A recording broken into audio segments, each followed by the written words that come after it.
refresh OBS in general.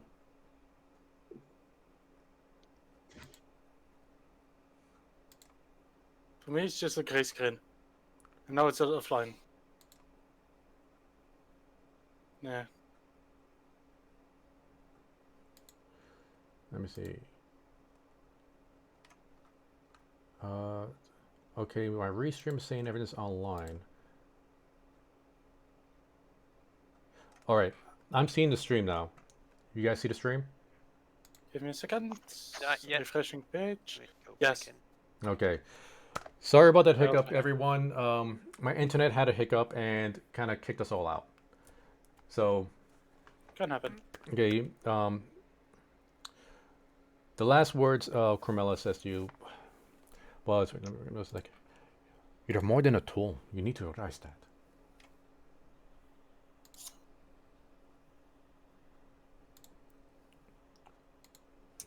And that's the last thing she says before she passes.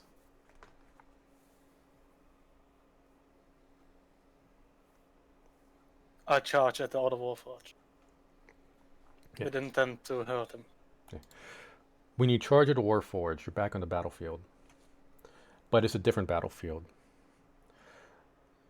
You see the other Warforges beside you, and they have much more solid collars around their neck. You look back at the Lord of Blades, and you see something different. You see this large goat-headed demon with a giant maul wearing armor pieces of the Lord of Blades. Give me a religion check.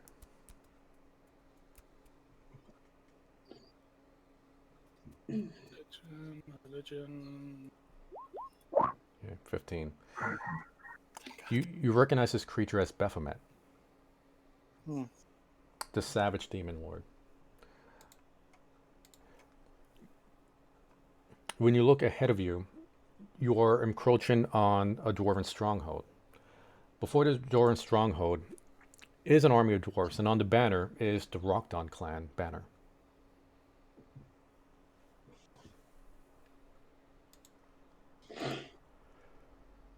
Baphomet bellows out a command to all the other warforges, who, in a weird kind of cult-like unison, let out a battle cry and charge out. And the dwarves do the same against you.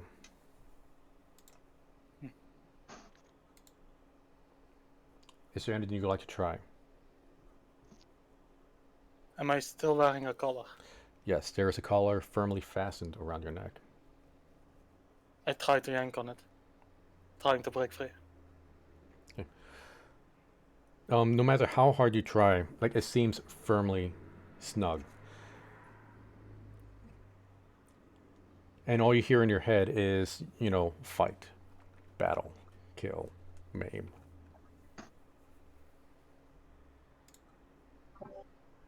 That's not the way anymore. And I try to yank harder on it. You give it one more hard yank, and you abruptly just kind of sit up and wake up. You're in the silken paths. You're kind of tangled up in some web. And we're going to pause you right there. Rin, are you there? Of course I am. All right, welcome everybody. Welcome Mystic Rin playing Fail onto the stream. She joined a little bit late. I saw her sneak in. You did? Oh no. Okay. And she was. Thank you so much for being polite and quiet while we're going through these events. Oh yeah, I was asking in Discord very silently what was going on, so I wouldn't disturb anything. Yeah, like normally I would have everybody move to like a special VC while I do these scenes, but figured they might be kind of long, and you guys might have some fun listening in on everybody's events. And I trust you to not metagame anything. No, we okay. keep quiet. Okay. We might sniffle and laugh a bit, but that's okay. all. So, Phelan, last thing you recall. Yeah. You just saved Xmas. Yeah. You got some special magic items. Do you remember the magical items you got? Okay, wait, let me just check real quick because My brain did a fart and I just open and up a it flew window, everywhere. wave it out. Yeah. Okay. I got. Wait, I put it in here. Neem, neem, neem. A spell book with a little bit fire resistant, water resistant, and I got a wand of magic missile. Okay. Was that everything I gave you? Back to Blankenstone? Is that what you gave me? Oh no, that's a quest you got a while back. You need to deliver that to Oh, somebody in Blankenstone. oh, right. Okay. I was just making sure That because was I deleted the notepad, so I forgot what I gave you guys. mm-hmm. So I'm just making sure you guys got, remember the items you got. Yeah, I got a spell book. It was water and fire resistant, and a wand of magic missile. Okay. Now, you saved Christmas? Or Xmas, I'm sorry. You Yeah. saved Xmas. There's a difference. And while the party kind of argues with Hermes, to not send you back right away because you're falling to your death in the abyss. Mm-hmm. Hermes is just too busy trying to do some other stuff, and you fade out. Mm-hmm. When you fade in, you hear this kind of like birds chirping. There's just a little bit of humidity in the air. Oh no! I hate you. Now, Ren, honestly, I was worried about yours the most. If this is bothering you, tell me to No, stop. it's okay. I'm just gonna write this all down later to torture myself with. Okay. I got Uh, some mistakes. I'm good. okay. Okay. Like the ground is soft. Like you're sitting down on the ground and it's soft. Like you have one hand down on the ground and you feel grass there. Mm-hmm. It's kind of it's late. It's dark. Like, you're not sure what time it is, but the sun's down. You do feel like a small pressure like against your chest.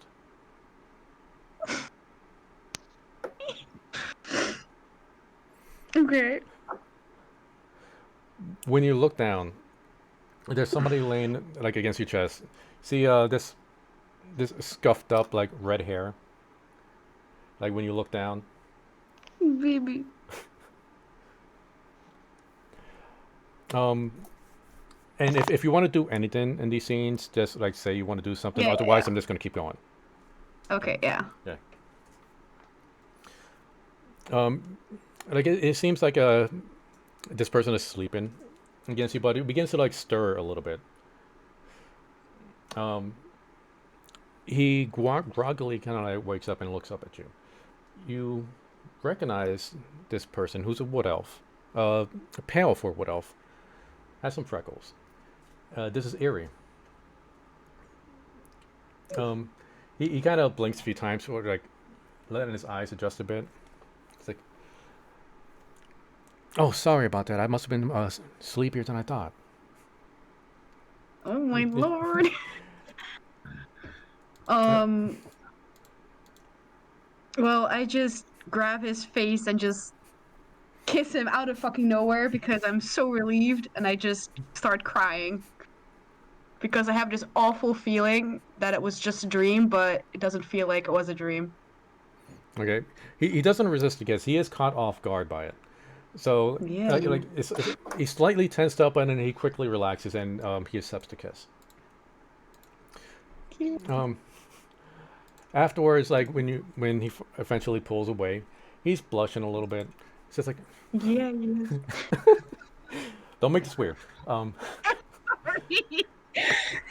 He's like oh, it's like you're surprisingly passionate today, and Yeah.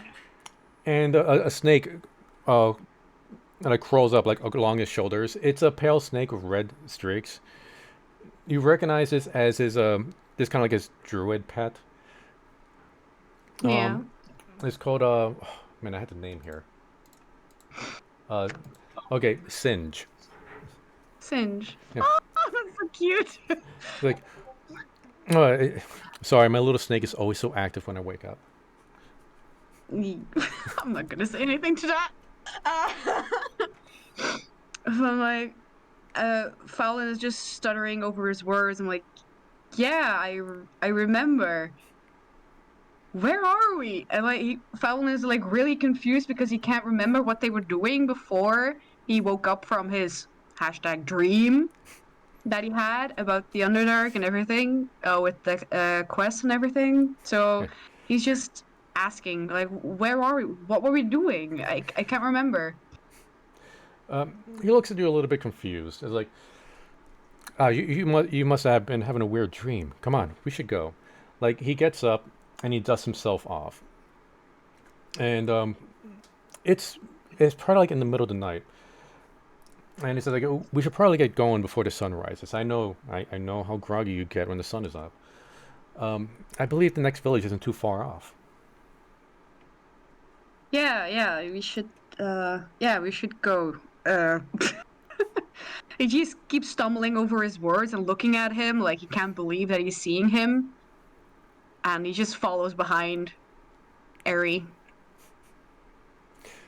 Like he slows down a little bit, so he's walking beside you. Give me a perception check. Yes, sir. Dip, dip, dip, dip. Perception. Boop. Okay, don't worry. Everybody gets advantage on these during these events. Don't worry. Okay. Okay. You notice that he keeps kind of like looking at you at the corner of his eye, like his eyes just keep kind of looking at you. You're walking like he's looking forward, and he just kind of darts his eyes at you a little bit again. Mm-hmm. It's I, it's kind of awkward, like how he just keeps like there's something weird about it. hmm. Well, I just look at him back and I just smile at him. Like a true smile that Fallon hasn't done in a very, very long time. Yeah. Um, he looks you up and down. He says, "You know that looks good on you." Oh, I have to hold back here. But and Fallon just laughs really loudly at that comment. Like, you're always such a dork. You should keep walking. Well, like he like, kind of nudges you with his elbows, like you should do it more often. I will be sure to remember that. Yeah. Okay. Yeah, you continue walking down. Like it's a path in the forest. Like one of those paths that are built just by walking on it, like a walking path. Mm-hmm. And you find yourself walking into like there was this forest ahead of you, and then suddenly like you're walking into a village, and you're by yourself. Mm-hmm. There are some people panicking in this village. Yeah. You kind of half recognize them, like you've seen them before, Mm-hmm. but you don't really know them by name. Some of them are crying. You see some of the houses in this village, like the doors are broken down, Mm-hmm. and they're just looking frantically, and you don't see Erie anywhere. Okay. Well, I frantically look around, getting a little bit panicky about not seeing him. I call out to him a few times. Um, Um, Go ahead and give I look into me the crowd and see him there. yeah, give me an investigation check. Okay. Nim, nim, nim. Nim. Oh, Oh, perfect. damn. Okay. You realize that you've been in this village for about a day, uh, helping brew up like remedies and herbs for the locals. But when you went out to do some foraging, like Erie stayed behind to help out some people, and you returned to this state where everybody's just panicking. Uh, you just hear this randomly talking. People are just panicking that somebody invaded, somebody kidnapped half the village. Okay. You do find out like which direction they went in, and well, you got a perfect check. So it was a drow patrol. Oh no. Okay. Do I have Cinder with me? You are not a wizard yet, remember? Oh, right. Fuck. Um, I look around to see if there's any weapons I can snag up real quick. Yeah. Now I'm going based off the picture you've drawn with Phelan Yeah. and Eri. So if I Yeah. recall, Phelan did have a longsword, with him? He had a long sword and a long bow. Yes. Okay, so you are equipped to fight. But I'm not proficient in the long sword. In this situation, we'll say you are. Okay. Because Well, because right now you're a wizard fighter. So and I think dark elves, they start off with proficiency with some weapons. yeah, but it's a short sword. Is it a short sword that you don't get It's a short rapiers or anything? rapiers, short swords. Let me Okay, check. so yeah, rapiers, short swords, and hand crossbows. That's right. Okay. Yeah. We'll say you have a rapier. Okay. Okay. So I just sprint towards where I think they are going, Okay. and I just keep running. Okay. Some of the people in the village that were like part of the militia and they were also out with you gathering, they go with you. Hmm. So, it's probably about like 5 other people along with you, Hmm. and you're following the trail. Yeah. It takes you like you're following this trail for about a week. Yeah. Okay. Sorry, I was taking a sip of my tea. Hmm. Okay. Dude, does Fallon notice the time moves differently? Yeah, like when I say like things like it happened a week, like it's you're in the village and then you're on the trail and you know a week has passed. Okay. Okay. It's like you just like it's happened like in an instant, but you can't really tell. Okay. Like Yeah. you just know the time's passed. Hmm. Um, you do run into like okay, you're almost lost the trail. Like you're starting to like the other group is panicking that it might be too late. But then you run into a few villagers that are running like in your direction. They seem to be haggard. Their clothes are torn, and they seem to be very dehydrated and hungry. Hmm. It's not the entire village that was captured. It was maybe like let's say like 20 people were taken. Yeah. You see about 5 people are running towards you in the direction to the village. Hmm. Okay. Well, is there anything you want to do? Um. Well, first off, I tell the other people that are with me to give them some water, and the one who looks the best off, I go towards them and ask them like, where are the others? Have you seen Eri? Like, who is there still? Like, how many people? Is like started rattling off questions in rapid fire, confusing the shit out of them Okay. all. All right. Give me a persuasion check to see if you're able to uh, like be calm enough for them to understand what you're saying and reply. Oh damn. Okay. Although you're panicky and you're just trying to get as much information, they oh, and the other people like the other 5 that are with you, they're helping them out. They're trying to tend to their needs. You find out that the Draw Patrol almost got them all into the Underdark, but then uh, some of them tried to fight back. Mm-hmm. They recall Erie trying to hold them off while some of them escaped. Oh no. They don't know what happened. They heard combat behind them. Um, Mm-hmm. but there was supposed to be more of them, with them, but they're not there. They don't know what happened to the rest. Mm-hmm. They are able to give you a general direction on where the patrol went. Okay. I leave one of the people that came with me, making it 4 left, behind to take these villagers back to the village to get them treated and get them help. And the other 4 and I keep running. Okay, it takes you about 2 more days, but you don't find the patrol, but you find where the battle happened. Oh no. Okay. You see a few charred corpses. Oh no.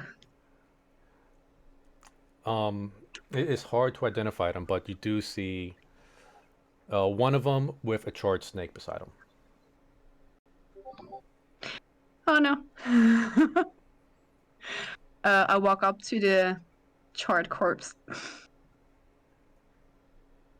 Okay. Um, is there anything there that would be recognizable? Hmm. Like his cloak clasp or like part of his armor or He he was a typical like druid hippie kind of character that kind of wore a lot of like dirty furs and stuff. You do Mm-hmm. recognize like the cloak he wore was a bear cloak. It's not Mm-hmm. completely burnt, but you do recognize like this the smell of burnt fur, of that of being like from bear cloak. Mm-hmm. His figure, like you do recognize, like he was shorter than you, and he was pretty slender. Like, in comparison to the other villagers, this is the only elf that's burnt. Okay. There were no dark elf drow markings or anything on the body. Like it's definitely a druid wood elf. Elf. Yeah, you could definitely tell it's you could tell this is a wood elf. Well, I want to say wood elf. You know it's an elf, but if it was a drow, is that you would see like different sets of clothing on them. Okay. Um Fallen falls to his knees and picks him up. And he cries like a little bitch that I am because oh my god, I hate you so much. You wrote this backstory. I'm just saying. I know. Didn't know it would bite me in the ass. So yeah, he does. He cries and he is really mad, but yeah, he's just crying, and then he takes Airy and he puts him to rest somewhere Okay. around the area. The other four, they're also like in similar states as you are, dealing Mm-hmm. with the carnage around here, and they all help with trying to put these bodies at rest. Okay, nobody is allowed to help Fowlin because he does not want people around him at all. He just wants to be left alone. He's very different from how they remember him all of a sudden. No, Yes, they give. Jerome. I would assume that they will give you your space. Yeah, okay, that's nice. Um, the other villagers, or the militia group that was with you, they begin to head back to the village. Uh, when you begin to lay Eri to rest, it's a month later. You know, in this time, you have taken to necromancy, trying Mm-hmm. to teach yourself, but the entire time you have to continue to track down the drow pursuit. Mm-hmm. You have journeyed into the Underdark, and before you, you see laying up a camp is a drow patrol. Mm-hmm. You can only assume this is the same patrol. You really don't have any idea. No. But at this point, I believe Phelan is kind of just desperate for revenge. Yeah, he's going nuts. What do you do? He attacks. In a wild frenzy, he just loses his shit in anger and he just throws all he has at them. Yeah. When you begin to charge, the scene changes again, and you are being held on the ground. There is a dead drow in the distance, and you see your rapier like sticking out of him. But the other drow have Mm-hmm. captured you. Um, they begin to say that you'll make a fine replacement for sacrifice to the Lady Loaf. Mm-hmm. And hearing I the name, spit like, in his face. okay, yeah, you spit at him, but in the back of your mind, you hear the laughter, like a feminine laughter in the back of your head, as they begin to Mm-hmm. like put you in chains. Okay. Okay, the laughter begins to get louder, and the scene begins to go fade. Like you're not losing your sight, but the scenery around you Mm-hmm. begins to just go dark, and now you're just like in pitch darkness, Yeah.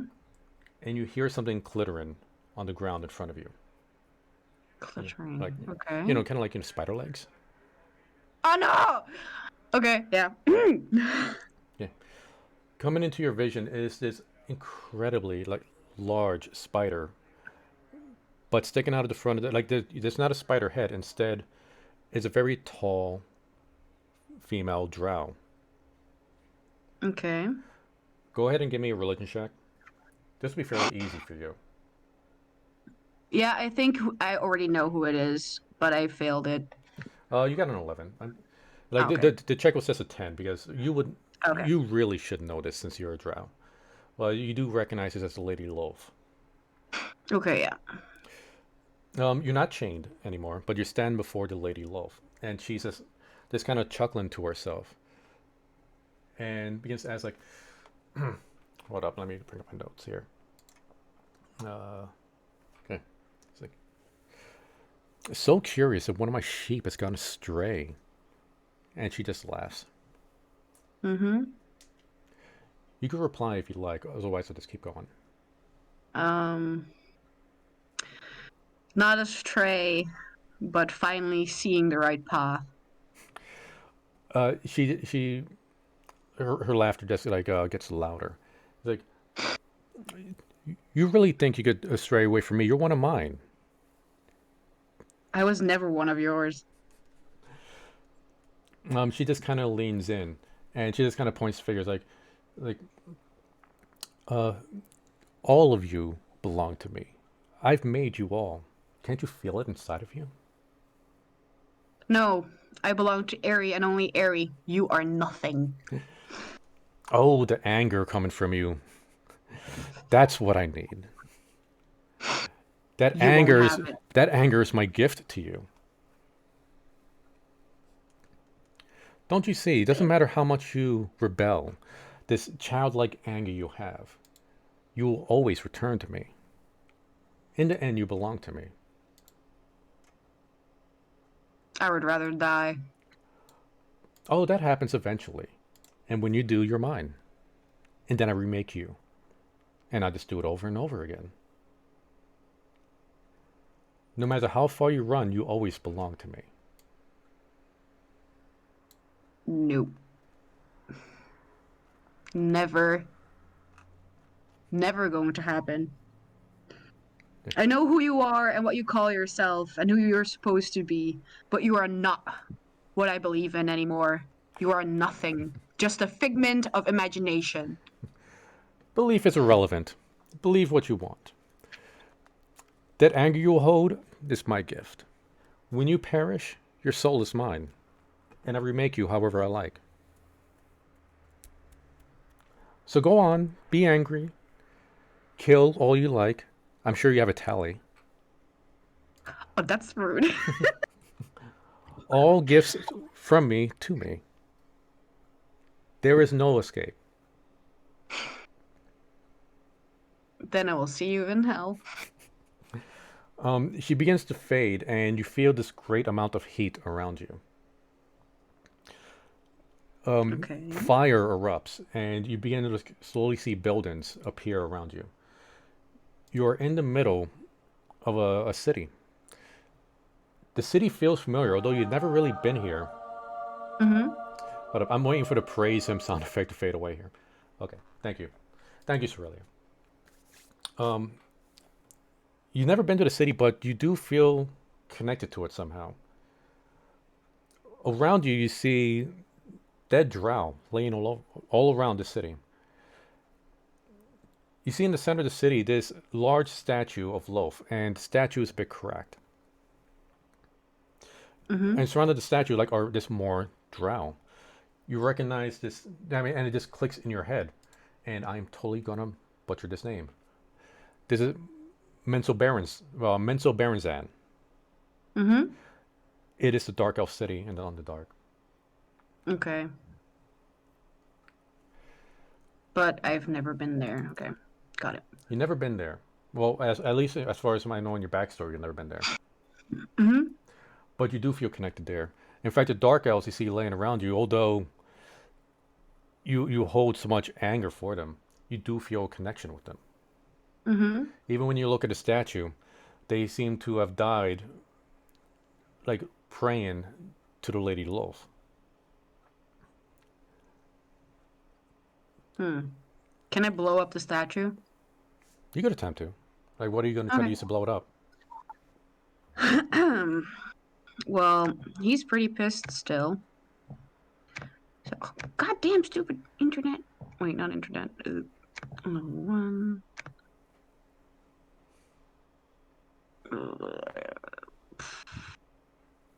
Nope. It's gonna be a cantrip because that's the only one I got with the blue power behind it. I can say you still have your Wand of Magic Missile. If you wanted to use that. Yeah, okay, we'll use that. Okay, you use your one magic missile full charge. I'll save one charge so this one doesn't disintegrate, and I think that licks out like what 6 or 7 bolts. Yeah. When they strike the statue, like you feel this like agonizing pain like deep down within you, Mm-hmm. like you're being burned to the very soul. Mm-hmm. Go He ahead keeps going. and He doesn't care. okay. Give me a. Oh, what kind of check would this be? Give me an insight check. Keep 14. 14. He's like, for all your anger and all your hate, like you see this around you, that it's not just you. Like all these dark elves, they're connected to love. Mm-hmm. Regardless of their belief, regardless of your beliefs, it's like they're all trapped. They're all connected to love, Mm-hmm. including yourself. They they didn't know any other life outside of this. Like you were one of the few that actually went to the surface and saw that there was a different life. Mm-hmm.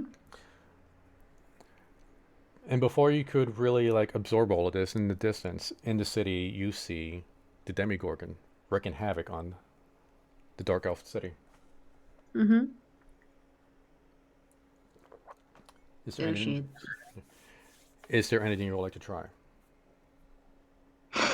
Well, how far away is a Demigorgon? We'll say maybe 200 meters. So like That's you're not in immediate danger, but still too close to for comfort. yeah. Well, I'm gonna be in danger, I guess, because I'm gonna run towards him. Okay, now this run towards him. What it is this like a? What are you trying to accomplish with this? I don't know. Let Like me think. what is Pheolon feeling at this moment? Phelan feels like nothing is worth his while anymore. Like, because even though the Lady of Love confronted him, he knows that she's right in a way, that nothing that he's doing has any value anymore. That he will never be able to revenge Erie, because when he does that, it will have zero effect on his life, and that it will only make it worse. Okay, so you've just gone. Okay, what is this called? This fatalism. You just got. You dropped to deep despair, and now you're charging the Demigorgon. Yeah. Okay. When you run, like you are suddenly just blinded by this light that's shining from down from the sky. Dark elves generally just have trouble with bright light, Mm-hmm. but Yeah. this is a silvery light, and you don't feel the flames anymore. It's like this column of light that's shining right down on you. Up, like in, like let's just say, like it's like a spotlight in the far distance, and in the middle of the light, you see this. It's really hard for you to tell. Give me a perception check, actually. Perception. It's a 22. Okay. You see this figure dancing in the middle of the light. It's a feminine figure dancing in the light, and you don't feel the flames. You don't hear the destruction around you. But even though you're standing, you still kind of get a sense of the grass, the soft grass you're sitting on, Mm-hmm. the humid breeze that's blowing against you. There's there's no anger here, Mm-hmm. and you just keep seeing. Well, you got a 22. It's an elven figure Yeah. dancing in the light above you. Okay. Do I know who it is? Give me a religion check. This okay. This is going to be very difficult. No. Oh, 10. Shit. Um.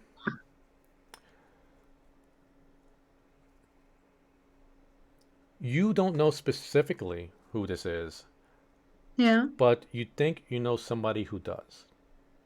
Okay. Okay. I'm not metagaming. I know who it is, but Okay. I'm. Yeah, you know, Phelan but doesn't know who it this is is. for Phelan. Okay. Yeah, Phelan doesn't know Okay. who it is. And He has a feeling. and you kind of feel something that that hasn't happened in a while. Before the scene fades, like Phelan just can't help but crack a smile.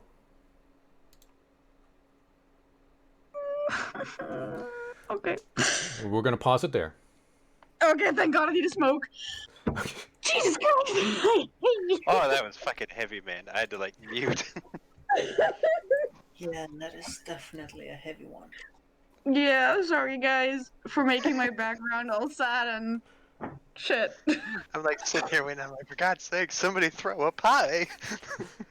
So I had so many puns in the making. I was like, no, that's inappropriate. Don't make it awkward.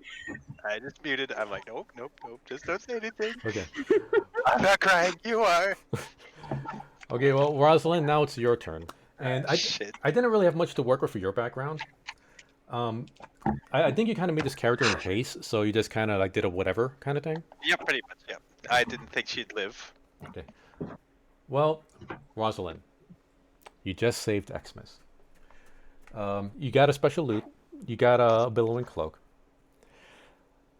You're desperately trying to convince Hermes not to send you back to the Silken Path because you're falling to your death. But as you fade away and Hermes sends you back, you feel this like this sting in your eyes, like salt in the air. You're kind of like your feet are on like unstable ground. It's just kind of like rocking up and down. And as your vision begins to clear, you see yourself fishing on the side of a boat, which is in the middle of the ocean. Ah, just where I need to be. Up like behind what's the steering wheel called for the ships? I forget. Oh, fuck. The wheel, I guess. Yeah, we'll just call it the wheel. Like behind the wheel, you hear the captain yelling like, "Rosalind, would you stop fishing already and just take care of the sails Yes. and get that damn cat off the deck? Someone has to feed us, Captain. Asshole. Just do what you're commanded for once." Have you seen it? These different colored fish. I've never seen it before. Yeah, wait, in fact, you feel a bite on your fishing line.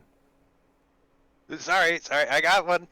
Yeah, go ahead and give me well, you don't really have a fishing skill, so give me an athletics check for this. It's athletics. Okay, you're able to reel in the fish. Of course. Yeah, it's a rainbow trout. Ooh. I'm just throwing together words. I assume that's a thing. It's not a saltwater fish, but I'll take it. It's The rainbow trout is quite it's big a fish. magic. It's a magic rainbow trout. That's It's literally a rainbow trout, like a trout made with rainbows. yes. In fact, the scales keep changing color because it's Yes. there. So it works. It's magic. It's in salt water. I don't know fishes. Don't do this to me. I do. So I was getting triggered until you did that. Okay. I love it. Okay. What's an ocean fish? Just let's say salmon. Well, what about a swordfish? Does that work? Works for me. Yeah, Swordfish you works. got a swordfish, a gigantic swordfish that's probably weighs more than you. Yes. Okay. See, Captain. See, Captain. Look at what I got, and what the fuck have you done? We're kind of lost out in nowhere, and I'm here actually getting something accomplished. Stop giving me a lip and get the sails already. We're gonna crash into those rocks. I'm not giving you a lip. I'm giving you fish. Okay, so you're on the ship. Like you actually recognize this ship. You recognize the crew members. You were here before you decided to go adventuring on land, in which that's when you got captured and sent to the Underdark. The last mistake I ever made going on land. Okay. Okay, so now you got the swordfish. You were given your orders for what is Rosalind doing? She's probably just getting ready to cast another line after like hastily scrambling below deck to put the fish in the barrel. Okay. Where there's one, there's more. As you're about to like rush down to get the swordfish down below deck, the bells begin to ring. Oh, thank you, Cranky. It's called a helm. The wheel of the ship's called a helm. All right, so the bells are ringing, and you hear somebody like up top in the crow's nest yelling like, "Pirates! Pirates off the bow deck! No, pirates off the port!" Which side is port again? Okay, it's the left side of the ship. I know, I'm It's- being an asshole. Oh, okay. Wait, was that Rosalind saying that? Yes. God damn it, Rosalind! I told you, port is left. So that means that you're not right. Prepare for battle! Sorry, I can't resist. This is what Okay. Rosalind would do. Go ahead and give me a perception check. I assume you're looking at the ship. Perception. Okay, 13 is be enough. You notice that the ship seems to have like a battle damage holes. Like in fact, the ship shouldn't really be sailing. It looks like it should be sinking, but it's not. Even the sails on this pirate ship are all torn up. Oh, so it's fucking skeletons again, isn't it? Okay, are you going to prepare for battle? Yeah, pretty much. I'm going to like pray to God that one of our more, like, what was his name? Angry corduroys didn't put a red barrel up at the top of the crow's nest and say, "All right, let's kick their asses." Only a coward would run away. Okay, so you're going to pull out your blade. Is that what you're doing? Yes. I've already got by my hip. Okay, well While angrily throwing the fishing pole down below deck, like, damn it, later. well this you do remember this. This isn't the same blade you used to have. This is a very different blade, a familiar blade that you recently got. Well, I don't remember picking this up, but well, here it is. It is the blade of vengeance. The cursed sword. Oh, I know. I'm I'm just making sure that Caramel knows what this blade is. Yeah, it's the falcon. Yes. Oh, I'm very, very familiar. Okay. Just saying, she's gonna be like, oh, I wonder where this came from. Oh well. Okay, and before you're able to finish that thought, like you're already in the middle of combat. The undead crew from the pirate ship has already invaded onto your boat, and your crew is not doing a good job trying to fight them off. In fact, you're in a pretty bad shape yourself. Oh God, all I care about is the fucking cat. Is she alive still? Give me a perception check. Let's see, perception. The cat has her own daggers out trying to fight off the skeletons, but it's not doing well. But Captain, help the cat. She's more important to me than any of you. Caramel, well, is Rosalind right-handed or left-handed? I think that she's right. I never actually wrote, but fuck it, let's make it right because Okay. she lost her left arm. Go ahead and give me a perception check. Perception. Boop. Oh, I'm getting good rolls today. You just noticed that you're not wielding the sword in your right hand; it's in your left hand, and your left hand is the stone arm. The fucking foul magic is this? Oh well, as long as it can punch somebody, I guess it No. works. The arm seems to be moving on its own accord as you fight. Huh.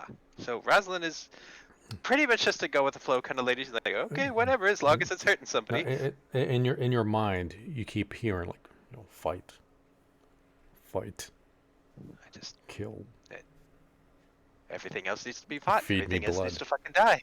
feed me the blood of the living. Do the skeletons count? Does everyone else count? Am I the only one that counts? Is Rosalind asking herself that? Yes. Okay, are you going to continue attacking the skeletons? Everyone but the cat kind of fades away in my... Everyone just looks the same to me except for the cat. The cat's the only one I care about. Just, Okay, if it's moving, I'm attacking it. I'm just not even thinking. Okay, Everyone looks the same. You begin attacking everything around you, and the scene fades again. You're about to swing your blade, and you see yourself sticking it into the chest of your captain. The captain was tied down on his knees along with the rest of your crew. And it seems that you are executing your previous crew. The skeletons are standing behind you, just watching on. They're fucking cowards for surrendering anyways. You take turns, like this, killing off each of your crew members. And when you look at your stone arm, like red runes begin to glow on it. And the voice in your head telling you to kill begins to get louder and louder. Why are we still waiting? Why? Are they still alive? Go! Get rid of them, everyone! Give me an Arcana check. Arcana. God, she's terrible at Arcana. Ooh. Okay, well, Yeah. you have 17. You have advantage. Oh shit. Okay, so it says I'm kind of interested to see what happens to the fail. Rosalind already knew that the sword was cursed. Typically, with cursed weapons, it's well, 17 you will know this. It's like it'll just like give you like some disadvantages, but there are a few cursed weapons that are actually possessed, that are capable of taking over its owner. Would she know that? With a 17, you will notice, yes. Rosalind knows that she wouldn't kill her crew. Rosalind knows that what she's doing right now is very against her nature. But Rosalind is getting a sick pleasure out of this. And yes, Just- Rosalind does execute the cat. That fucking captain just pushed me too far. You told me what I couldn't do. I fucking hated you, but you know, it feels kind of nice. Okay. And out of the sea, large tentacles begin to rise and grab onto the boat. Lenny. Come to me, Lenny. You will bring a lot of blood. A giant kraken does appear. It is Lenny. Rosalind just sheathes her sword for a little bit and walks towards the tentacles, ready to embrace. Lenny slaps you across the face. He says, "Snap out of it, Rosalind." Lenny? And your eyes snap open and you're in the dark. Back on the silken paths. Oh man, I was looking forward to that. And that's where we're going to pause. I didn't have much to work with on you. Sorry. No, that's okay. I didn't give her much beyond that. I've been bullshitted, but maybe one day I'll fix that. Okay. Next up, Tree, are you there? Stop playing Tree? Minecraft, Oh, Tree. Can you hear me? I wasn't playing Minecraft. I was working on a stream overlay Okay. Of Minecraft. Well, are you ready for your event? for Minecraft. Yes, I'm very much ready. Okay. Let's see, Adion. Okay, just saved Xmas. You got your staff that gets turned into the sword of Urisme. And you got Pokemon Ballsack. Why do you have to say that? Why did you have to say it like that? It's your minds that make it dirty. I'm trying super hard not to make things dirty all day. Well, Not here's an terrible, exercise for you to terrible. practice, perverts. Okay. All right, Tree, saved Xmas. You Yeah. got your items. Hermes fades you back into the silken path. Let's see. But it's not dark for you. In fact, you're walking, and you can feel the grass and the dirt under your feet. You're barefooted, and you can just feel nature underneath you. You're back in your forest, and you're looking up at one of the elders of your tribe. It seems you're a child again, walking in the forest that your tribe protects.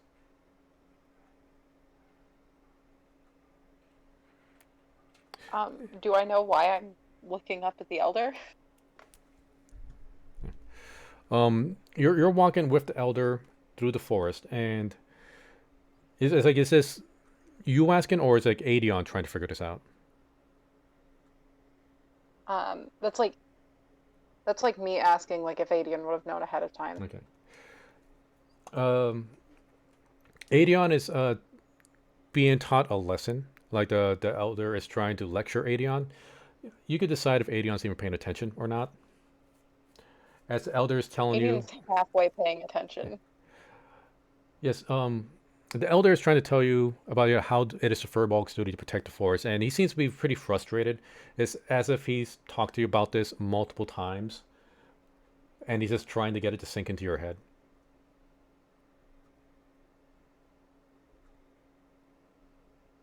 Adian reaches down and picks a flower and looks up at the Elder and smiles real big. He just lets out just a sigh, like he's just tired. Just come on. Come on. Let's just get back to the tribe. Coco's a furbolg now? What? I have to mute again. I'm gonna be laughing too much. Okay. Oh, okay. I guess we're going back. Okay. Like you do know who this person is. You did grow up around this person, and you did grow up in this forest. And as he takes your hand and he leads you back into the Furbolg conclave, but when you step into the conclave, like the scene changes and it seems like everything seems to be very bright. Like you're no longer in a forest. You're like in the city, but it has a very angelic feel to it. And Oh, am I dead? and no, you're not dead, but you do recall being here before. Like you're surrounded by celestial beings. They seem to be just moving to and fro in the city like this, like if it was just a regular human city.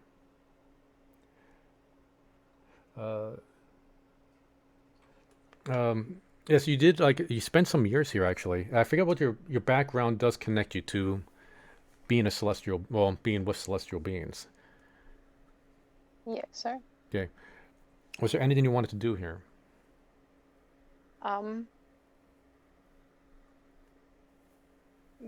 Would I be able to see my goddess anywhere?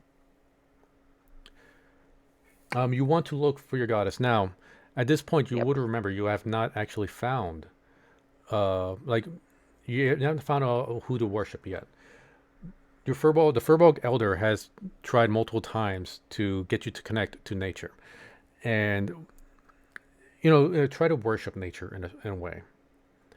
But your soul always pulls you back to this angelic area, the celestial realm. As you continue just to like travel through here, just looking for, like, you want, are you wanting to worship something?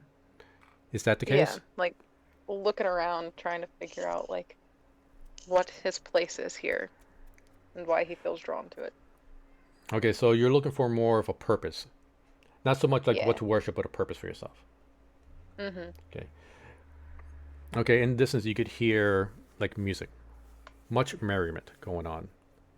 When you head towards it, the city gradually turns back into like a meadow kind of area, like few trees, more of a meadow, and it gets a little bit dim, not like dark like pitch of night, but like kind of like dusk. It's 80 and 1 to continue going forward. Will you sing the music, please? You want me to sing the music? You wanted me to play music? I want you to sing it, Coco. I'm not going to sing it. Dang it. You should have known better. I don't know, I love it when you sing. It warms my heart. Is there anything Aiden wants to do, or are you going to continue approaching? Would Adian have his pan flute with him? Yeah, you could have your pan flute. Adian's gonna, and he is proficient in it, and he's not drunk, so he's actually playing quite well, most likely. Hey, go ahead and give me a performance check. Performance check? Swear to God, if I get a 1. Or do you have an actual pan flute skill? Like one or the Oh other yes, I would have an work. actual pan flute skill. Oh, I'll just take the 16. Okay. You begin to play, and as you approach, you do see there's a bonfire. There's like a lot of meals, it looks like a picnic kind of situation where there's a lot of meals, there's blankets, people are chilling out. But when you get closer, like the figures were kind of like angelic figures, but they begin to fade and change shape. Their skin begins to turn like a deep blue color. Their hair becomes like stark white. And you are now in the middle of this kind of like celebration, surrounded by drow who are dancing around the fire. And dusk has turned to night. The moon is starting to rise. And everybody's just having like let me play that music again. Where was it? There we go.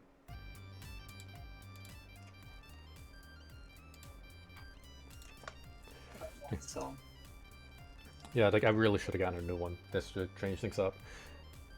I love you, Coco. Okay, you're no longer a child. You find yourself to be like the fully grown adult Adion. just Are there partying with these dark elves. any hot milfs? No, high or low. Let's go high. It's hard to tell. Like there could be hot milfs there. Like dark elves live for like centuries, so relatively speaking, some of them might be, but you don't know. But you're telling me there are in fact hot women. Yes, there are plenty of beautiful men and women. Adrian starts bi panicking. He goes and starts to hit on the woman with the biggest boobs. Of course. Okay, so Yes, sir. you begin to flirt with her. She continues to dance, and she takes your hand, and you dance around the bonfire. As she's spinning and twirling, she actually grows in size, and her dimension. She changes ever so slightly, and gives off this heavenly aura about her. Go ahead and give me a religion Okay. check.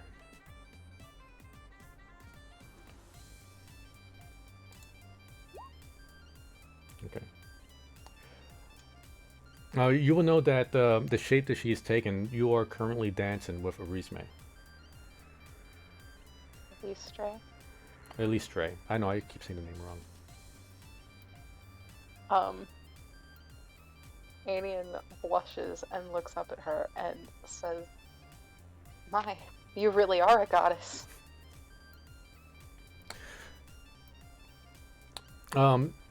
She smiles at you and leans down and kisses you on the forehead. Oh. Alien blushes and it is like, does this mean you want to, and he like winks and makes provocative hip thrusting movements. As Adian begins to stammer a bit, go ahead and give me a perception check. Ooh, gladly. Okay. I think I perceive things. Yes, you did. So she's pulling away. You begin to stammer a bit, like you're in the presence of the goddess, so your words aren't exactly clear. But you begin to hear sounds of pain and anguish around you. When you look, the elves that were dancing and eating and just being merry all together, their flesh begins to grow mold and fungus. And it seems that they're being like not connected to the earth, but like there's like the mold is grown so much like it kind of fuses them to the ground and the trees. Like anything they're touching seems to be fused. And the mold isn't like growing on their skin, like it's coming from like underneath and bursting out onto their skin. Oh. Do we need some medicine for them? Would you like to give me a medicine check? I can give medicine check. I think I can medicine. Okay. You will know that whatever is happening, like it might be a type of parasite. It might be magical in nature. You're not sure, but what you can tell is that there was something has invaded their body and it is growing from within out of it, and it's taken them over. Oh no, that's not good. Adian starts to panic because he doesn't deal well with stress. When you begin to panic, you hear like a woman screaming, and you look at Arisme. From her feet going upward, you see this mold begin to grow, and it begins to like completely consume her, and she's just reaching out, just desperately reaching out. Adian takes her hand. When you try to take your hand, but just as the mold begins to reach her hand, like she pulls away to not touch you, and her entire body becomes consumed by it.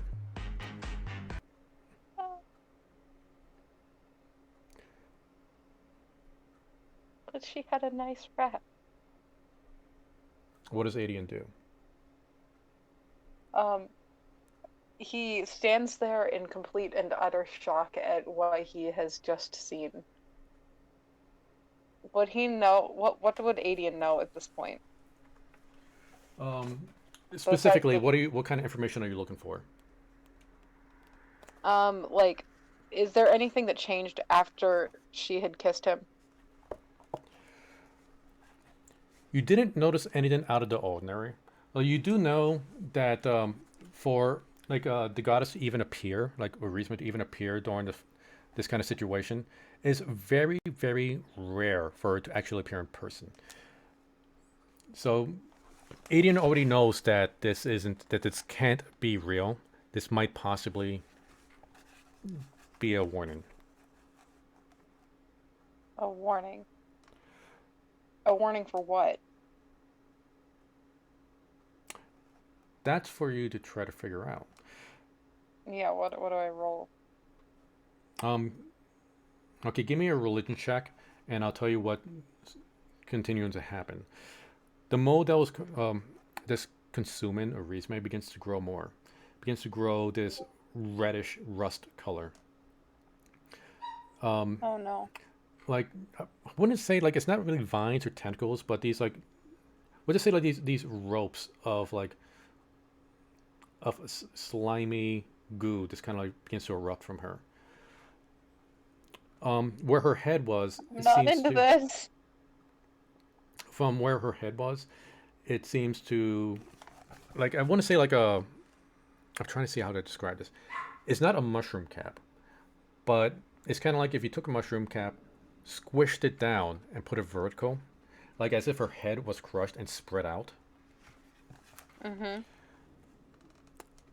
And then her eyes begin to open, and the shape of what Orisme was changes. And with a 16, you do recognize this as the Demon Queen of Fungus, Zuckmoy.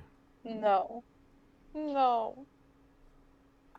All around the meadow, like in the trees, like, this fungus begins to grow and take over.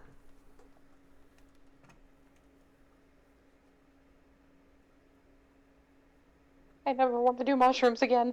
I never want to do mushrooms again. I never want to do mushrooms again. Okay. All right. And as you begin to just panic and repeat that, you feel this hard pain, just like slap you across the face. And your eyes open. You're back in the silken path. And his Jim Jar is looking down at you. It looks like he's slapping you awake. It's like, the hell's the matter with you, Adion? You must have been having a weird nightmare talking about mushrooms. Fucking Jim Jar. God damn it, Jim. Don't do psychedelics, kids. And with that, we're going to pause for you. I'm surprised you didn't do a scene about him getting kicked out of the thingy. I was trying to see like how like the relevant stuff based on your backgrounds and trying to connect it to what's currently going on in the Underdark. I'm just trying to link those specific things. Oh. So, plus, I completely forgot you got kicked out. So now, I think you're doing a fucking fabulous job, Coco. Seriously. I love you, Coco. okay. Well, we never had like a what is it called? Like an episode 0 for you guys. So I'm trying to do something like that for you. So Khan, you there? Lovely. Star King. Did we lose you, Star King? Wait, was he here? He's in the chat. His mic might be turned off, or he's probably Are you watching the game right now, Star King? What game? The playoffs are going on right now. Football playoffs. Ew. Okay, I'm going to text Star King. Wait, I'm pretty sure I have his number. Ooh, I'm here. I was just gone to get something from the kitchen. Sorry. Okay. Foosball. All right, Star King. What is up? You just helped save Deximus. You got your, what was it, the Horn of Silent Alarm. and you got your lightning javelin, or is it javelin, Yes. javelin lightning, or whatever it was. Yeah, whatever. Yeah. Order of names doesn't Okay. matter. Hermes sends you back into the real world. He sends you back to into the Silken Paths. When you fade out, and when you fade back in, you are standing in like a defensive stance, holding a wooden katana blade. Before you have to look up. You see your okay. Wait, I got it written down, and I know I'm not gonna mispronounce this. You see Shisho Yaminoga, your master and trainer, the one who taught you how to use a blade. He is a human samurai. Hey, Yeah, it's called Shisho Yaminoga. Shisho is his title. Shisho is teacher. Yes. Like there's two Japanese words for teacher, but Shisho is like a more specific kind of teacher, which is like it's closer to like what like actual like martial artists and samurais have. Yeah. It's like Shisho and sensei. yeah, like those are both teachers, but like I said, like they're both like different kinds of teachers. I did a lot of Google searching on this. Most of it I forgot. Hold up, you didn't Bing it? Well, I didn't want to make it too easy on myself. Ah, God damn it. Well played, sir. Well played. Yeah. It's like, Great then. Khan, I told you not Yes. to let your defense down. I'm sorry, Master. Okay. Go on and give me a perception check. Perception check.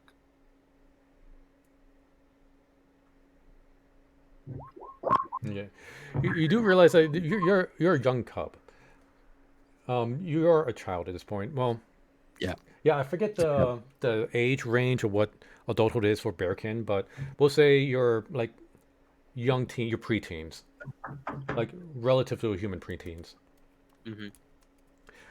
And he strikes down with his wooden katana and like it slaps your blade out of your hand. It's like, again, pick it up. Yeah. Picking up the blade. God, Alright. you need to understand. To be a samurai, you need to struggle through pain. You think your enemy will give you if you get your arm cut off in battle? You think your enemy will give you a chance to catch your breath? No, No. fight through it. It hurts so much, Master. Oh, Trey, mute yourself. You're gonna I'm make gonna this mute. weird. It's okay. All right. Okay. It's like okay. I bend over, pick up the wooden katana blade. Let's see. This is where I wanna. All right. I wanna here. I wanna actually strike at the Shijo and see what happens from there. Go ahead and give me an attack roll. Weapon would be katana. Oh, nice. Okay. You go in, you charge in with your katana blade raised up high. Well, your wooden katana. I don't know what's the wooden one's called. Is there a specific name for that? I don't remember. Okay, well, use your wooden sword and you slice downward, and he blocks it with his own. When the blades hit, Khan, it is raining, and you hear the sounds of battle. Your blade has just connected with an enemy blade out on the battlefield. You're looking into the eyes of a creature. It has like a hyena-like face. I would assume you'll know this to be a gnoll.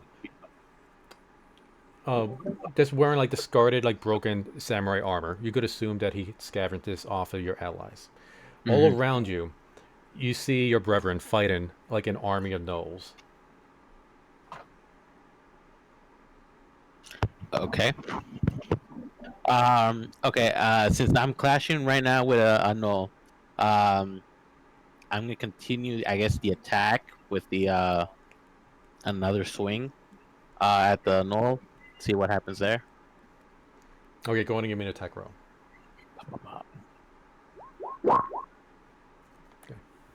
Okay. With your blades like clash together, you push him away, and you sidestep and slash him across his midsection, dropping him in one blow. Yeah. You turn to attack your next opponent, and when you turn, you're back for your master again. You're both sitting down in the front of the dojo, like with your legs crossed. No, wait, no, you don't cross. You're on your knees. I forget what that sitting position is called. You're kneeling. Yeah. And no, he's sharing like a cup of tea with you.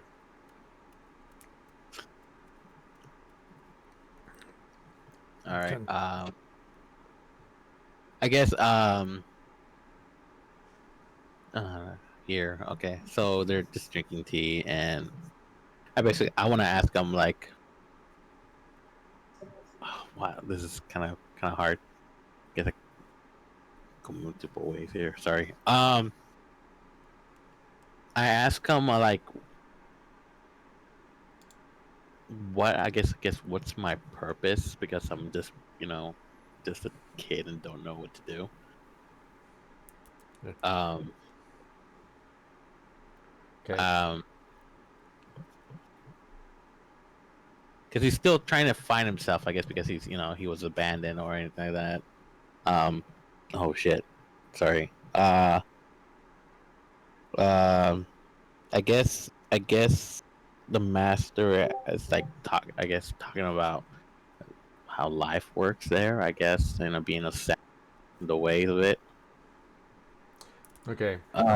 So Khan is asking his Shisho, like the purpose for his existence, like Yeah. or he's looking for a path, like a way Yeah. to guide him. Okay. You're trying to like you word this to your master, and he takes a sip from his tea and he just kind of nods and contemplates a bit. And I was like, Khan, I'm teaching you the way of the blade, not so you could be a samurai. Well, I'm sure you will become a fine samurai. This is just a way to discipline yourself, your mind. When you grow, the path you find, you must find on your own. No one else can tell you what to do with your path. I take a sip of that tea and contemplate what he just said. When you take the sip and when you put it down, you put it down on the table, but now it is a desk. You are sitting in this office, and you're sitting beside Buck. Behind the desk, and oh my God, I tried trying to figure out Buck's voice. It's not going to work, guys. I'm sorry. Before the desk is, you recognize this person as they're part of the the Harpers, which is kind of a network of spies that tries to uncover like cult-like activity. Mhm. And you are discussing your current mission to travel into the Underdark to find out what's going on with these cults that are popping up.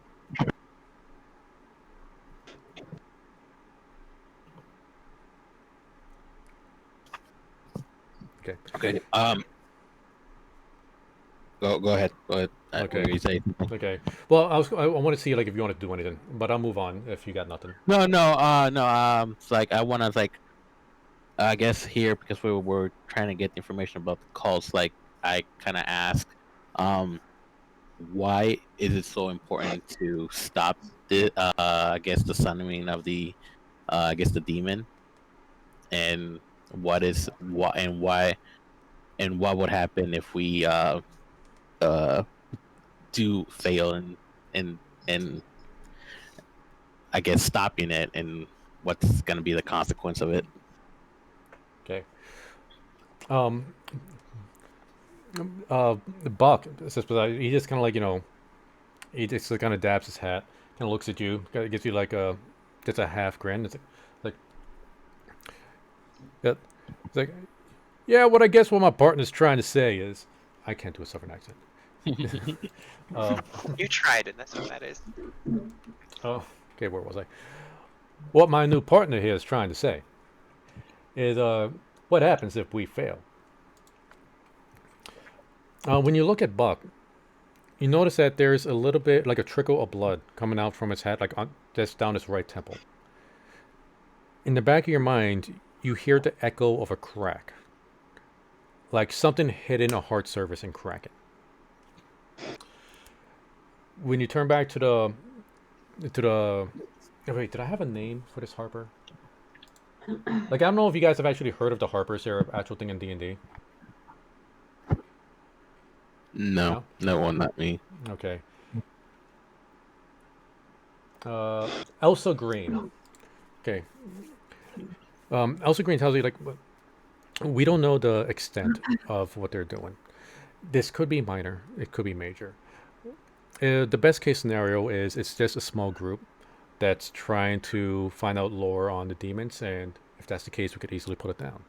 Worst case, if even one demon lord rises because of what they're doing, it's not just the Underdark we have to worry about. This could affect all of the material realm. If even one escapes, there's no telling what could happen.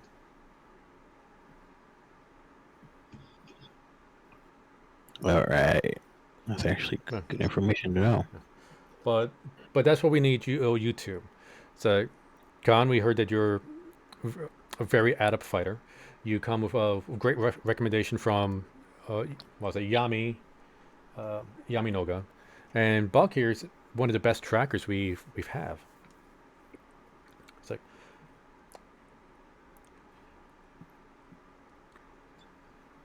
is there anything else you want to say, Khan? No,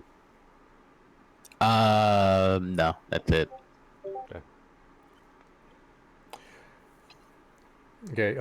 When you look over to Buck, it's like now, like the right side of his face, like where there was like the trickle of blood, it's like it's just missing flesh and meat. Like you just see kind of like the skeleton there. It's like, well, don't you worry there, partner. I won't lead you astray as long as you got my back. And again, in the back of your mind, you hear a crack sound, like something hitting an object really hard and breaking. Okay. So, I guess this is basically. I'm gonna ask Buck, why does your face look like that, and why are you bleeding? Go ahead and give me here. What kind of check would this be? It's part of your memory, so we're going to do history check. All right. Okay, you got you got a 19. You got advantage. Don't worry. Wait a minute. Wait, what? That's a crit 20, but you got a 19. You have a negative point in your hit. Okay. Yeah, he's stupid. Oh yeah, I forgot. You got a -1 in your intelligence. Okay. Yeah. All right. No, this works perfectly. You couldn't have gotten any better. When you're in the Silken Path and the Dark Elf burned the web, you do remember seeing both Buck and Aldith fall together. But Buck was falling at an odd angle in which he was heading towards a stalagmite. Is it stalagmite, the ones that stick from the bottom and not go up?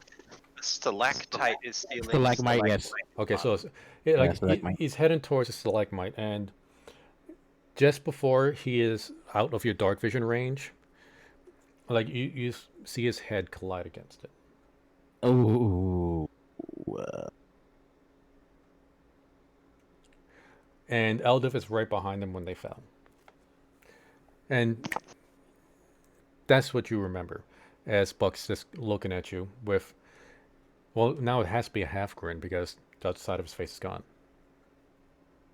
Ooh. Like, Wow. I don't know. What are you trying to say there, partner? You think I ain't as pretty as I normally am? You're a little unusual looking for your appearance lately, so we'll go with that. Well, it must be my no deodorant. Now let's hightail it out of here and get on this mission.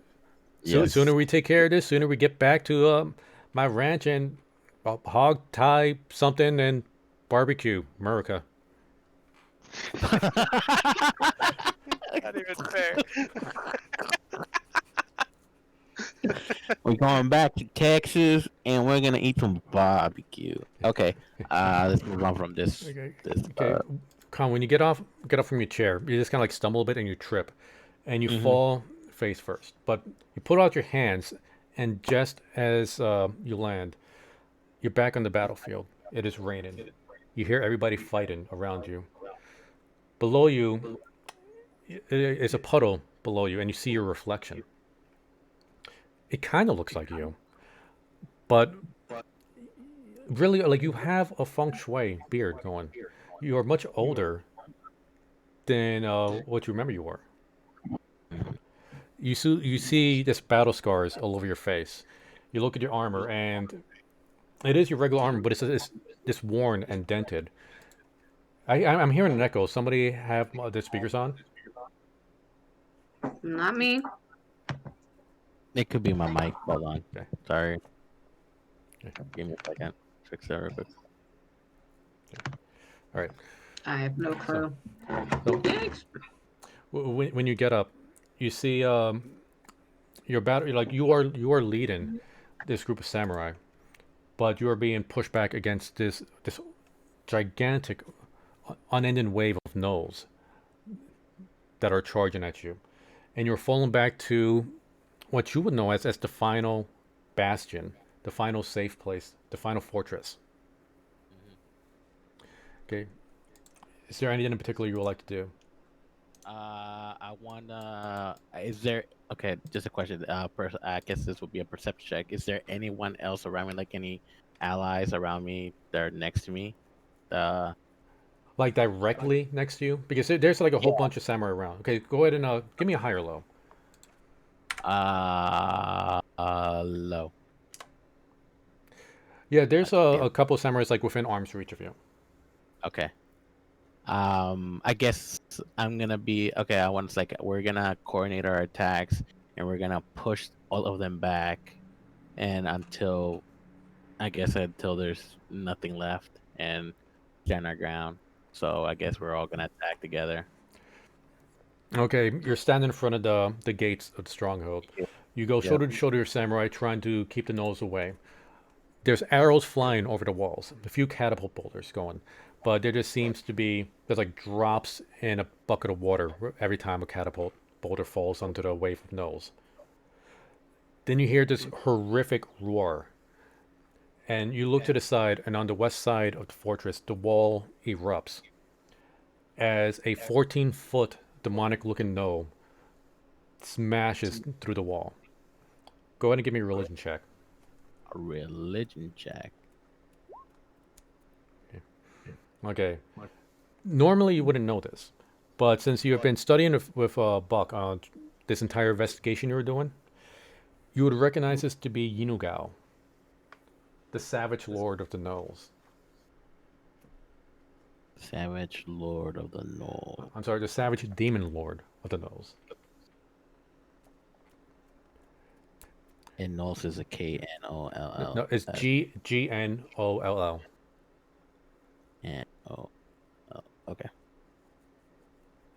Unigal. Okay. Yeah. Yeah. You want me to spell it out for you? No, I got it. Yeah. So Yinugao is just smashing through your front lines easily. Every time he takes a swipe of his weapon, is like the half a dozen samurai are flung into the air, broken. Great. Okay. I stare at this with much horror and just bewilderment of what's happening. I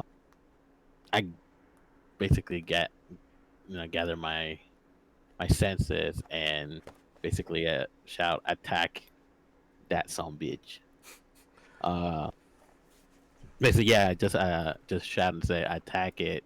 Then me actually leading the charge to it. So Okay, knowing that this might be your final charge, you gather up as much courage as you can, rally your allies with you, and charge at the Demon Lord.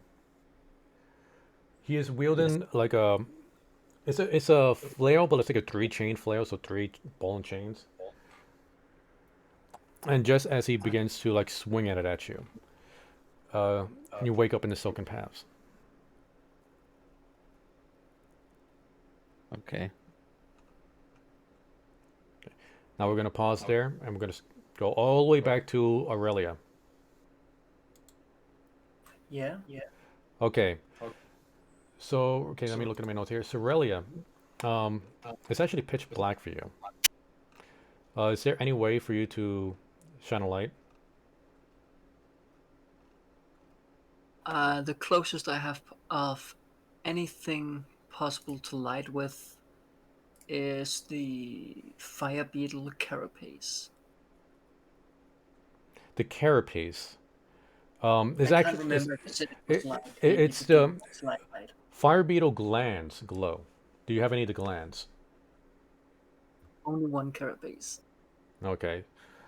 So, and one of your arms is tied up by the web, so you struggle on the web. Caramel, you feel kind of like a tugging around you, Mhm. like the web's shaking a little bit. Uh, It is pitch black for you. You currently don't have your light spell. It was much more pleasant being in that dream. They're killing your crewmates. It's Is that how you envision every time we play Sea of Thieves?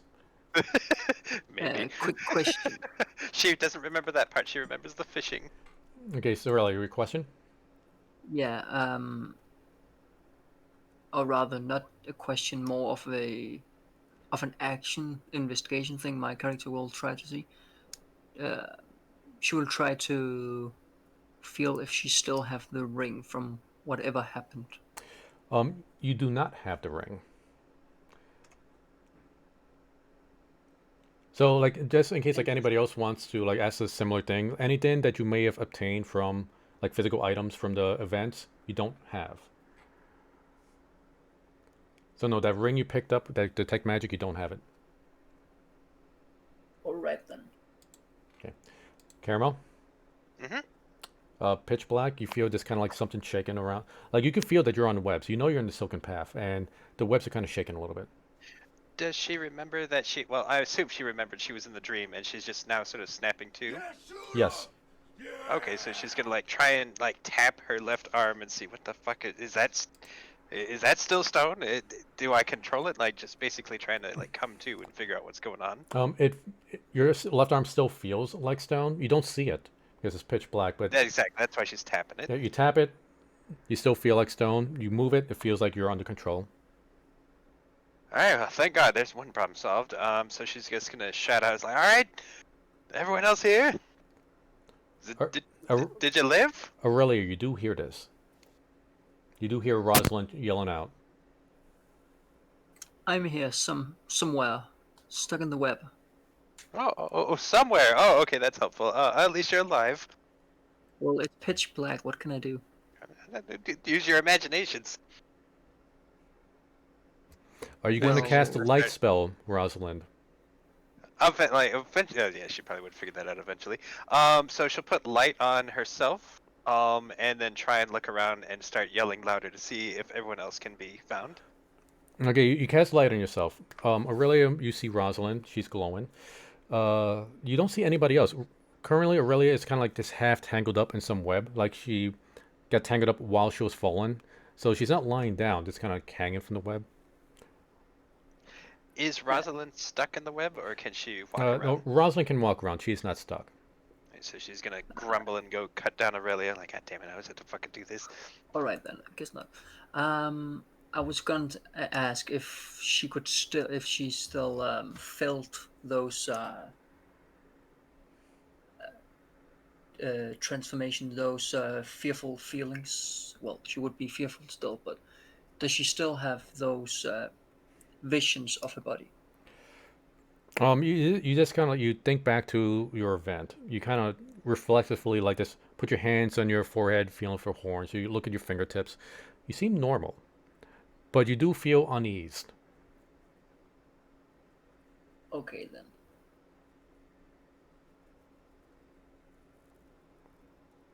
Okay, and Caramel, you're yelling out louder. Nobody hears Yep. this. I'm cutting down Aurelia, like grumbling, but then later's like, "Hey, where's everybody?" You don't get a response. I say, "All right, well, let's get you free and let's go find these other assholes. The Lord knows without us, they'd be done for." Aurelia? Yeah, let's go. Okay, do either of you have one of those compass beads? I think I I do have actually. the orb of direction and orb of time. Okay, so you both have the orbs of direction. I'm pretty sure I do. I'm looking. Okay, an orb of time only tells you like if it's like morning, afternoon, and night. It doesn't say anything specifically, does it? Yes, I have one orb points north at all times. Okay, go ahead. Each of you give me a survival check. Okay. Survival. Oh, and thank you for the follow, Step 420. Welcome to the crew. 420 and I get 220s. Double crit. Oh, do I need Does to that do survival as well? retroactively bring Kyle back from the dead? No. Okay, what was that, Aurelia? Should I do a survival as well, or is Well, that 20? yep. Well, Caramel got a 20, so it's no need. Caramel, you have no idea how far you fell. You look up. Well, your light doesn't really go that far, but you think you recall you were heading north by northeast.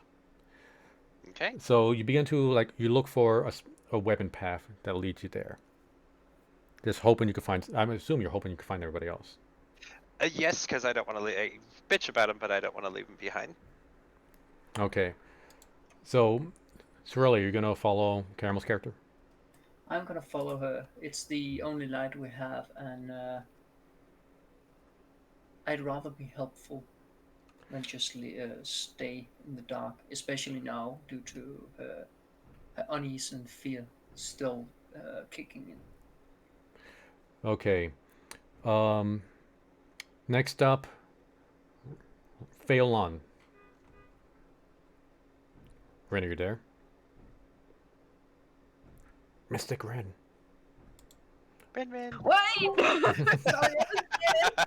I was like talking, it's like, why was nobody replying to me? I'm like, oh shit, I'm muted.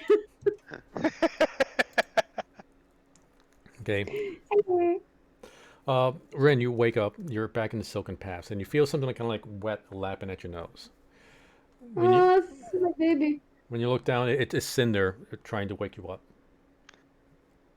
Are snake tongues wet, or what do they even feel like? It's a little wet. Like I never been licked by snake tongue. I have been licked by an iguana tongue, and I assume it's the same thing because it's got that skinny forked tongue. It is That wet. sounds weird. Wait, was it A little iguana? bit. Yeah, it was a Komodo dragon. I keep saying iguana. It was Komodo dragon. Yeah, somebody I knew that kind of sat him on my shoulders because he had one for a pet and just started licking my ear. It was That's the so weirdest thing. cute. Anyway, so you're kind of like laying down on some web. You're not incredibly like it's sticky, but you can get up. Okay. Do I see anybody near me? You do have superior dark vision, and you look around Yeah. and you don't see anyone. Okay. I want to. Well, Fowlin calls out, but his voice is cracking a bit. Okay, when you call out, like nobody responds. Oh well, that's lovely.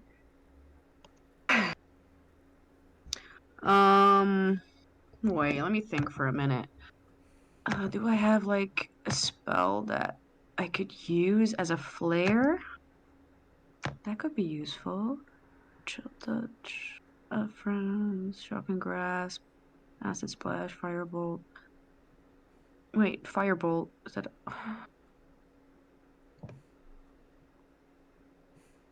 Wait, what is the range?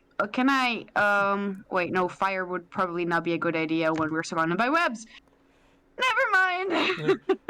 Yeah, it was like, I was kind of gritting my teeth. I was like, I don't know if that's a good idea. I mean, you might accidentally burn some web somebody else is standing on. Yeah, okay. Like, Wait, Caramel, let me just... Caramel and Aurelia walking around, boom, their webs are gone and now they're falling. Yeah, that might not be such a good idea. I'm gonna... do I have nothing? Well, I can send Cinder out on the vines. Wait, if Fowlin is sitting completely still, focusing intently on his fingers. Can he feel vibrations in the web? Ooh. See, that's a kind of tremor sense. And I know some creatures Yeah. have tremor sense. Yeah. Spiders could definitely do it. Can foul in. That's a tough one. Like, would it be Arcana related, or would it be I would think this would be a perception. And perception? since like this is completely brand new to you, I will give you Yeah. disadvantage on it. A 9. Okay. Okay, take maybe about like 5 minutes just touching the webs, and you don't really feel any kind of vibrations. None that you could Okay. really notice, at least. Okay. Well, I send Cinder out to go check below me to see if anybody is there and stay in contact with me while I try to find a way to the edges. Now, there is a To problem with Cinder, though. Cinder does oh not have dark vision. yeah, but he can slither around the webs. I mean, he can slither on the webs, but he's not going to be able to see anything. But he can hear. Okay, well, I just want to point out, like, you're sending him out, like, pitch black darkness. Okay, wait. Okay. Like, can I give him my green flaming mace? I mean, no, wait, let me think. Can I give him a big making mush? Oh my god, I never considered that. Yeah, Give her what? One of those a mushrooms big that make you making grow. mushroom. Oh, snap. I suppose.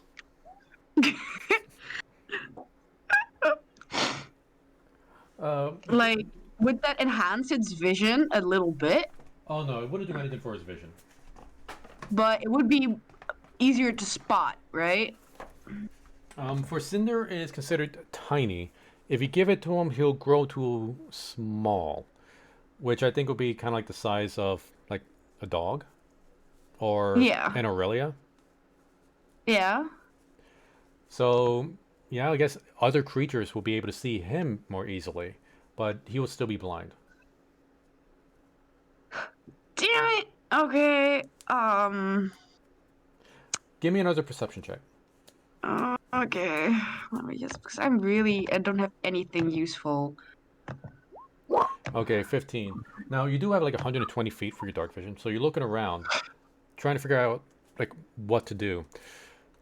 The webs do connect to like some stalagmites, like some stones, and you do see a path that leads like into a cavern.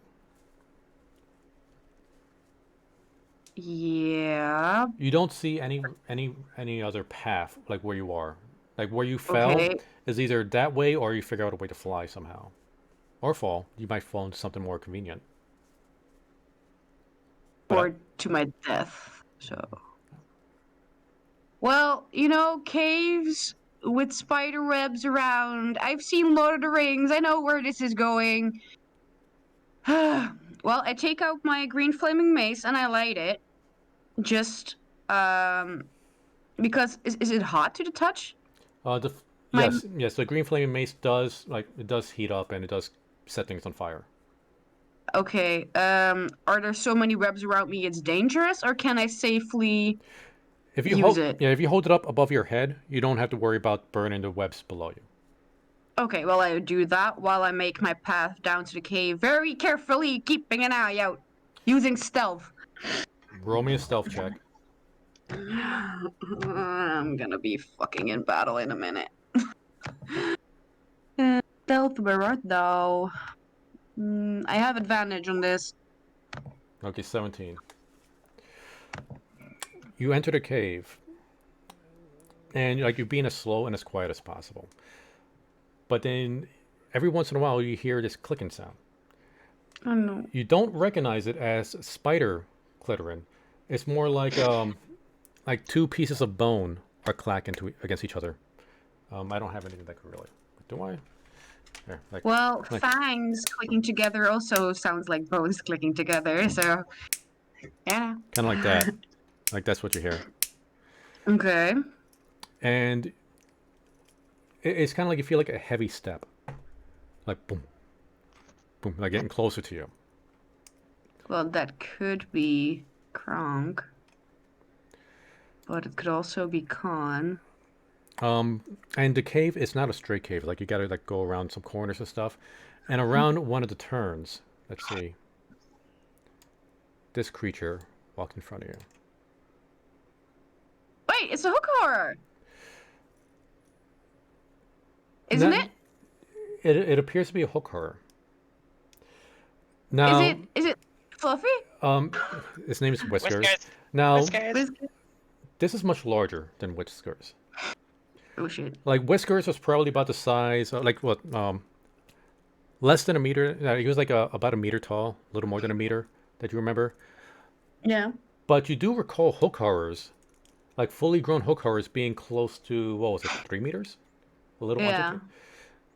This one seems to be about 2.5 meters tall. Okay, so almost mature. Like and like it's clicking is claws, and you remember from Whiskers that they're blind and they see through echolocation, Mm-hmm. and you could tell that it notices you. Oh, that's bull. Will it charge at me or will it stay away from me? He's standing his ground. He's not charging you. Like he Okay, well I take a step back. he clicks his hooks again, and he turns away. Like he turns away and he begins to walk away, but he keeps looking back at you to see if you're following. Mm-hmm. Are you going to follow? Yeah. Hey. Adion. Yes, can you hear me? Yes. Excellent. Yeah. Jim Jar slapped you away. You have this really, really terrible bitter taste in your mouth. Like you just eating crud. Oh, Yeah.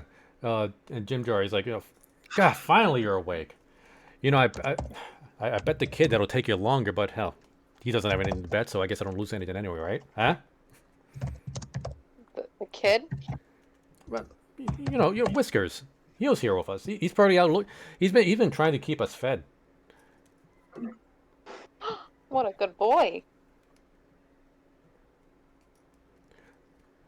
You do feel really weak though, like physically weak. Can I cast light on my beard? Yes, you do. You are able to cast light on your beard. Like Jim Jar, you kind of like shield his eyes because just the sun and brightness, but he's able to blink a few times and adjust. He's like, man, I was starting to think you guys never wake up. Well, you would never wake up. He does say guys. It's been a long time. Kid should be back any time now. He went out foraging again.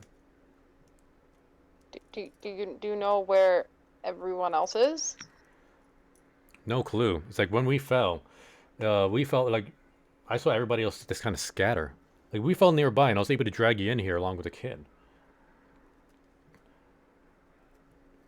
Oh. Yeah. Kid woke up about a month ago, and we just been tending to you. A month?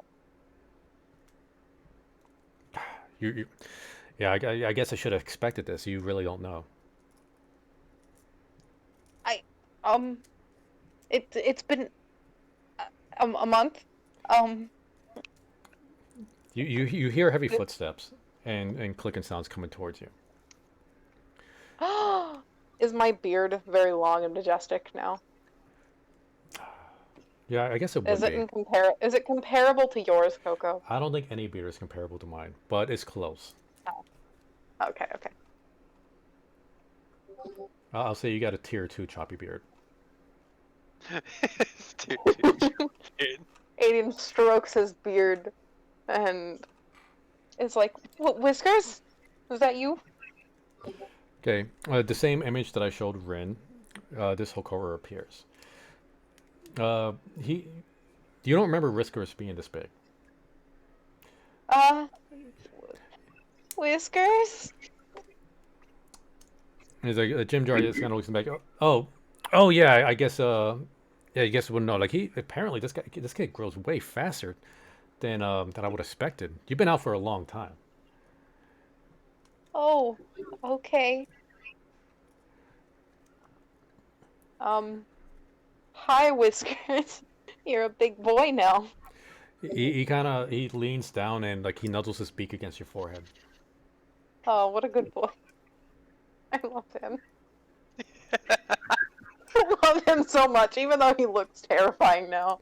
I need to draw an equally cute adult version of him. Aw. Yeah. I really wanted to ask Caramel to draw like a bigger version of Whiskers, but I didn't want to ruin this. I think. Oh, this is so cute. Tree, I think you need to draw big adult Whiskers for us. Oh, by the way, Yeah, I look on Etsy. I'm not sure if somebody stole the idea from you or if you stole the idea from them, but there's somebody selling some like a baby hook horror image that looks very close to what you drew. Oh, that's unsettling. I posted it on D&D Reddit. Would you send us that link? We could see if it matches Tree's artwork. You know, let me Google it real quick because I know I'm going to forget after the stream. Let's see. Because I know that there was one that was similar, but not exactly the same. No, it's not exactly the same, but it is similar. And by the way, your image does appear when I type in baby hook horror. Aw, What? that's amazing. But Hold on. Okay, wait. On the stream, I'm showing the image that I found. Like it's on somebody's DeviantArt page. Oh, and by the way, it also appears on my Google search in Baby Hooker. That's kind of awesome. Congrats, Tree, you're famous. It is the 6th image. Oh, and here is somebody selling that image Oh, on damn it, I used Bing. and somebody's selling it on pillows on Redbubble. I don't see anything on the Oh. stream, Coco. Yeah, Oh, same. I completely forgot to. Okay, where is that? Boom! Now you should see it. No. Well, you got to give it a few seconds because you guys are on a delay. Oh yeah, I see it. Oh my god, that's adorable. I don't see it. That Why? really does look like trees. I did post mine on DeviantArt, though. Oh, It's yeah, not that like they one traced it or does look- anything. No. Let's look at trees side by side. Yeah, that's. Wait. That is. I'm not gonna say anything, because I did... Like, I used reference from a lot of other people's art. Yeah, that's valid. There's only so many That ways does to look draw Hakora, I quite guess. interesting, that one. So I'm just saying. Whiskers, you're so big. Oh wait. I didn't see. Oh man. I On wish. my Google, he is the first one. No, I just saw this one just now, and I wished I would have used it earlier for this one. As a new one? version of like Whiskers, but I didn't want to take somebody else's artwork. But this one does look really cool. Oh, that's fucking awesome. I like that. Okay. So yep, just pointing that out. Okay, Whiskers like he collects his hooks again and he seems to like look down the cavern you guys are currently in and he just walks off. I'm gonna try and follow him. You try to get up, but like you're way too weak. Like you stumble a little bit. And Jimdra's like, whoa, easy there now, Adion. Kid knows what he's doing. Just try to gather your strength. And he pulls out this like what looks like this like kind of crushed meat. Like you don't know where it's from. It's like kid's been getting us he's been getting us some food, so he's been kind of feeding you this. So maybe you should eat some. Get your strength up. What is that? You really don't want to know. Don't worry, it's nothing. No humanoids. I don't think, at least. Make a bet you can't hold this down. Adium like starts like gagging a little bit. I would have won the bet already if you already took it. Damn it.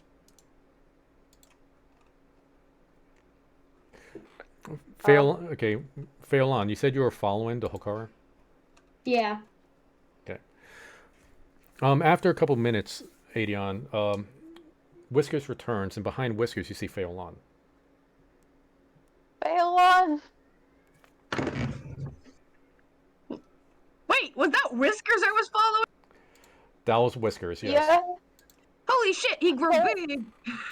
Apparently, we've been unconscious for a month. Okay. Like, I just. I Alright. Yeah, Fowlin just nods and goes to sit beside you, putting his a sword in the middle of the room to light it up. I mean, He it's doesn't already say lit up because of my majestic Yeah, beard. yeah. Adion's beard is currently glowing. Yeah, well, extra light can't hurt. Like, the more light we have, the more likely others will be able to find us. True. But Anywho. Fowlin just sits there, staring at the wall, Okay. All right. traumatized for life. Okay, now we're moving on Yeah. to Khan. You there, Khan? Star King. Sorry. I always seem to call you guys over when you're in your bathroom break. It. No, I had a phone call coming in, so that's why. Speaking of which, sorry. I'll be right back. Okay. Khan, you do have your goggles of the night, so you're able to see. I'm able to see. Okay. Around you, it's like you are like tangled up in web, but nothing you can't break out easily. But in maybe about 15 feet away from you, and hanging about 10 feet above you, you see the former Crunk kind of tangled up in web. Crunk, Okay. you open up your eyes, and below you, like you look around, and you see the same situation that I just mentioned. You're hanging from web, and you do see Khan below you. Crank, are you there? Okay, just want to make sure you're there. Thanks for the resub, by the way. All right. All right. Do you guys Okay. need any more information? No, I guess I'm gonna try and break free. Wait, am I hanging? Oh, you're Or- not hanging, but you're not Okay. lying down either. You're just kind of like in a weird, like awkward angle. But Go. yeah, with your strength, you could break free, no problem. Yeah. I'm gonna break free from the web, Okay, you do so. and then I look up, walk towards Kronk, and ask, "Do you need help getting cut down?" To be honest, I have no idea where we even are. Where's Isabel? I mean, we're. Oh shit! I completely forgot Isabel's the thing. Hi. No, it's like when I was writing up all these events, I forgot where would Isabel be. I'll say Isabel's tangled up beside you too. How am I actually hanging in the webs? We'll see, like your right arm's kind of tangled up, part of your torso, and your left leg, but your left arm and your right leg are just kind of dangling. In that case, I cut myself free with an hand axe. You are 10 feet high. Yeet! Can I maybe like 10 feet is slice about it very 3. gently to the point where it basically slowly starts to stretch? You could attempt so. Are you going to do the same for Isabel? Is she also 10 high?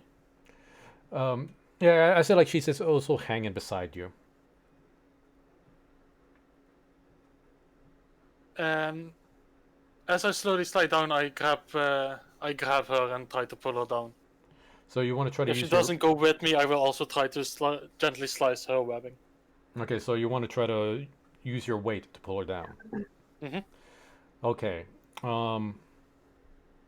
This is gonna be like you're gonna need a lot of finesse to do this properly.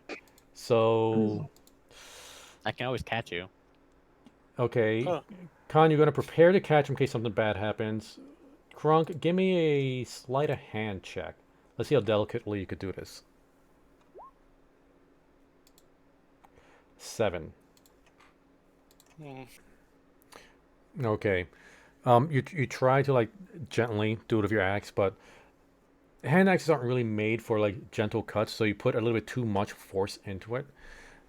and you cut the web, and you swing at a very, like, you swing very awkwardly, and you're not able to catch yourself. The rest of the webs break, and you frantically reach out to grab for Isabel. So go ahead and give me, oh, what kind of check would this be? Acrobatics, athletics, you could choose. Okay. Perfect. Going acrobatics because that's the only one that has a bonus. Fuck. Oh, I did not want to roll this in this situation. Oh. Oh, thank God. We already lost 2 people to Deep Abyss, so I didn't want to lose a third one. Okay, you reach out for Isabel. You're swinging your arm up, trying to grab her, but you're unable to. So she kind of tries to lurch as best as she can and bites your hand. So you're hanging by your hand, and your weight is enough to break the webs, but you are going to take some bite damage for this. Yeah. Go. And Khan, Good. wait, you said I cut off? Yeah. Yeah. How much did you guys hear? Nothing. Nothing. Everything. For me, you didn't cut out.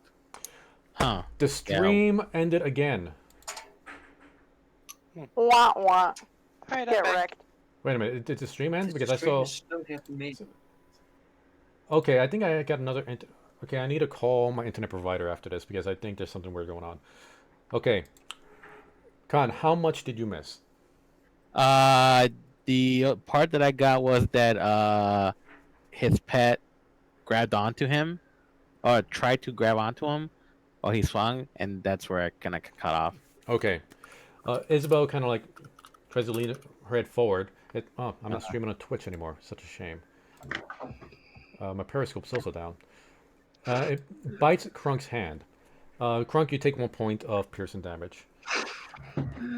And the weight is able to pull Isabel free. Now, Khan, they're in a bad state right now. You're trying to catch them. Give me an athletics check. Athletics. Got it. Wow. Okay. You are able to catch him and cushion the blow, but it's not a gentle kind of, like he slams into you and you both kind of fall down prone, but you don't take any damage.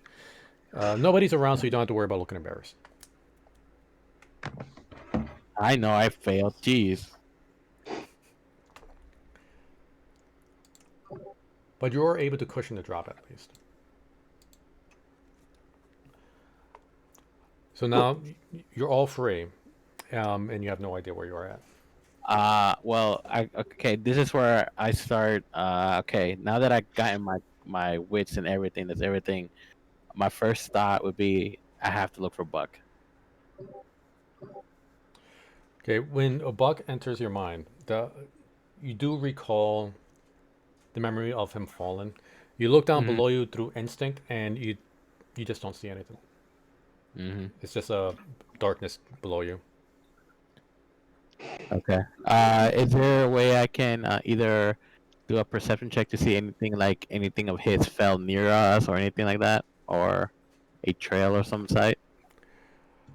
Go ahead and give me a perception check.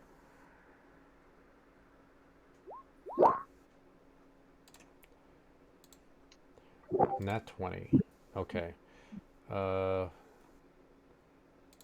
yeah, I need to poke Buck into the RIP folder.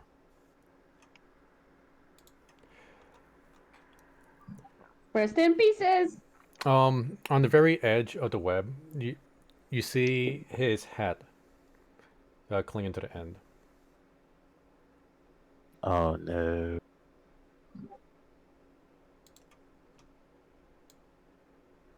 So I guess because his hat fell right there, he can be nearby, but I just don't see him. I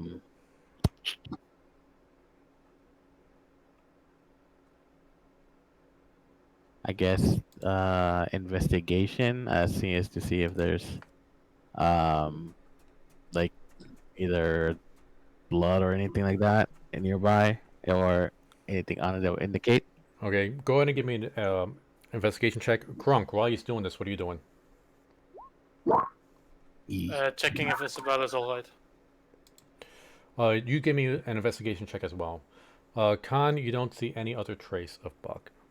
Mm.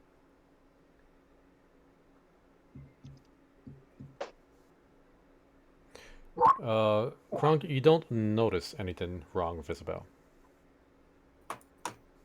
Okay.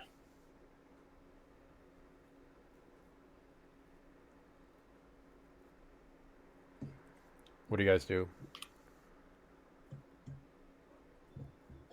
Do either of you have those beads of direction? I don't think you do. Let me check. I have like 4 pages of stuff. I think 5 had the bead of direction. I don't think Krunk does. And I don't think I gave it to Star King when he made his character. No. Give us to...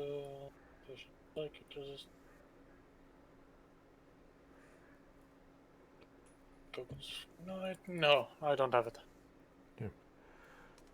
So there's webs all over. You see several paths. Some of those paths lead into some caverns. Some paths just kind of like branch out into other paths, connected to other stalagmites, going up, down, all directions. Wait. What about Spider Bait and the other one? You don't see them. So I should remove him from my inventory? Oh, you had one of them equipped, didn't you? Yeah, for now, unequip them. Okay. There you go. Yeah, whoever had Dum Dum equipped, go ahead and unequip him too. It's this weird saying that you could equip these goblins. Quick fact, what about the prince? Nobody found him yet. So for now, unequip. If you have him equipped, unequip him. Same with Jim Jar. Go ahead and unequip Jim Jar. I'm going to go ahead and play Jim Jar. I'm going to start role-playing these two characters. So, Khan, Krunk, do you need a moment to figure things out?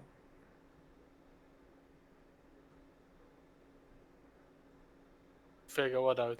On like what to do, like what's your next plan of action?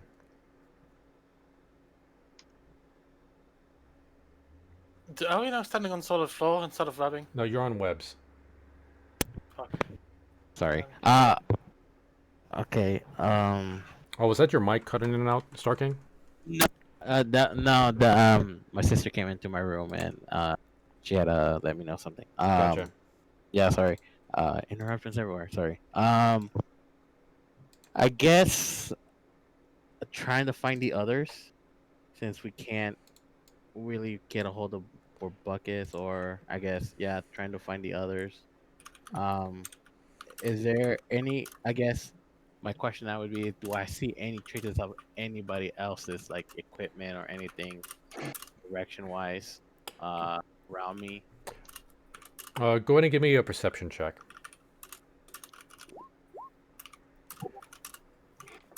Looking around, like you're walking around a little bit, and in the distance on one of the paths, you see a figure cocooned. You said- There's, sorry.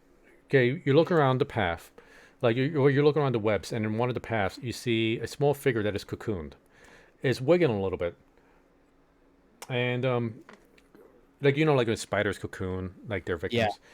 Yeah. But there was something hanging out at the cocoon, and you recognize the emblem on this piece of cloth that's hanging out, and that is of Marble Rose, very similar to the same cloth that Aurelia has hanging off of her shoulder.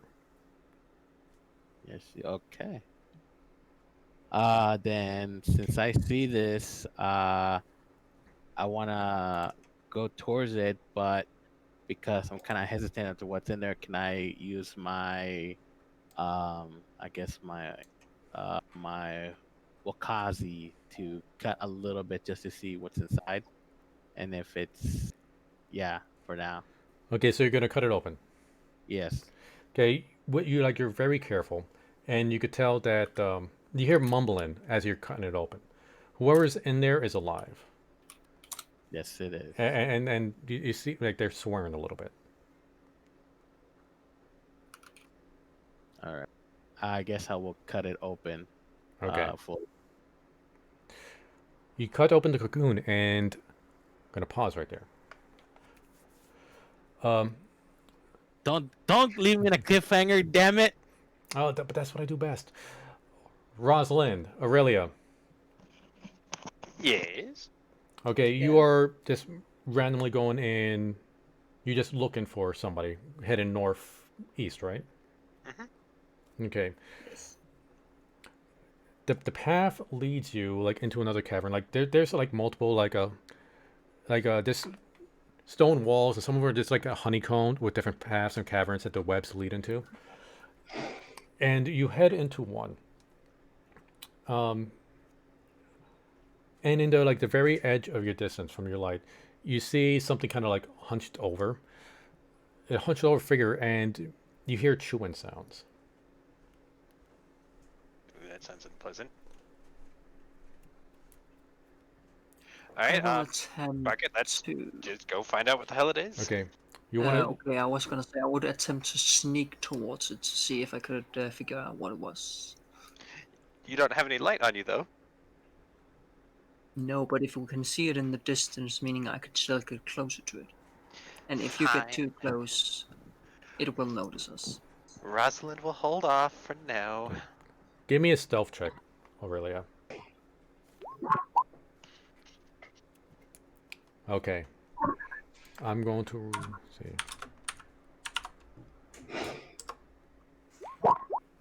Okay. You're able to get closer to the target. Now, although like you get this kind of see like its shape when you're further away, when you get closer, it starts to look a little bit more familiar. Like it's a larger upper torso covered in fur. It seems to be a quagif. Or is it quick off? We're going to quick off.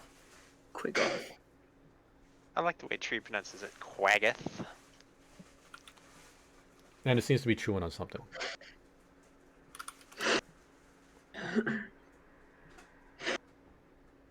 Like his back is toward you, so you can't really see. Like you can't see its face.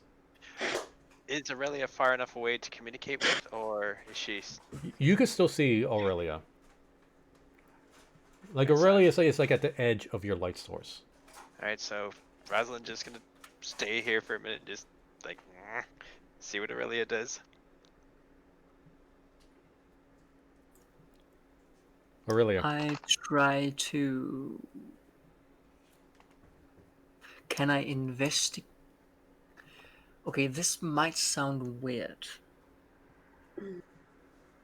but can I investigate if it is the prince by the density of his muscles? I'll go ahead and give me an investigation check.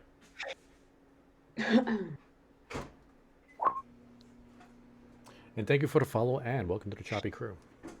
So that's actually the question I have. Do I have advantage or not? You do not have advantage on this. Okay, Mainly, like you've been with the prince for a while, so and you've seen him with other Quagif, so you do know the difference between him and other because he is a lot like more slender than other Quagif. But since it's so dark and it's hard to see, like I would have taken away that advantage. But for 15, I was just asking since I had stealth towards him. well, he's not going to notice you as you try to get a closer look. But you could assume, because this Quagif is a little bit slender, as you remember the prince being.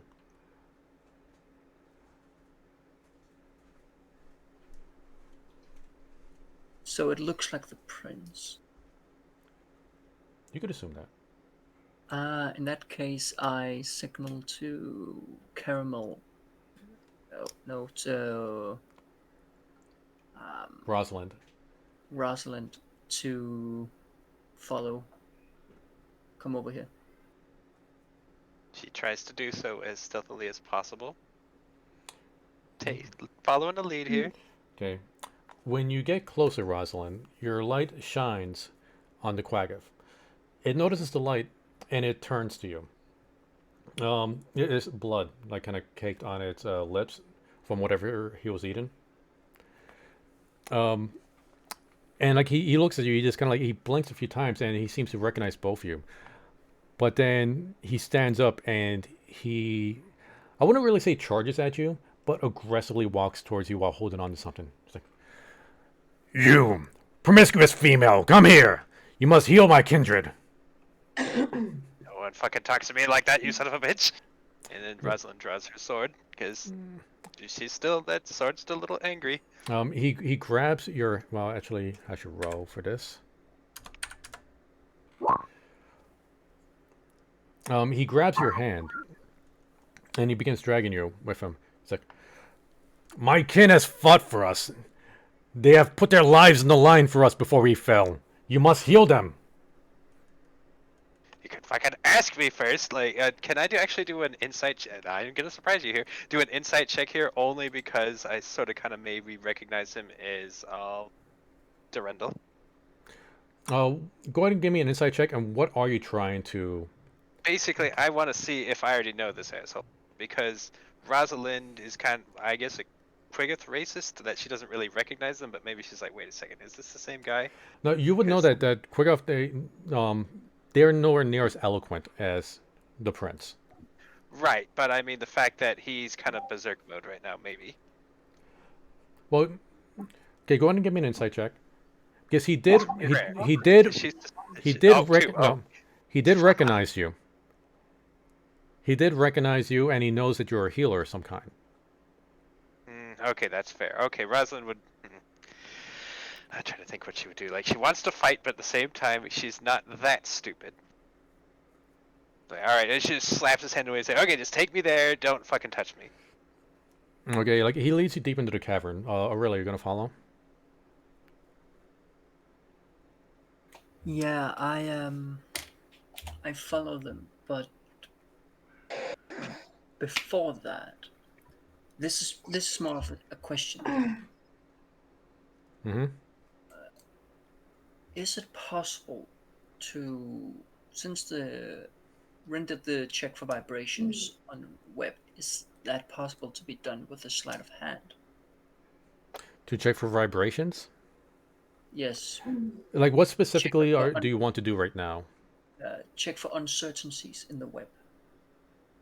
That wouldn't be a sleight of hand. That would just be a perception or investigation. Damn it.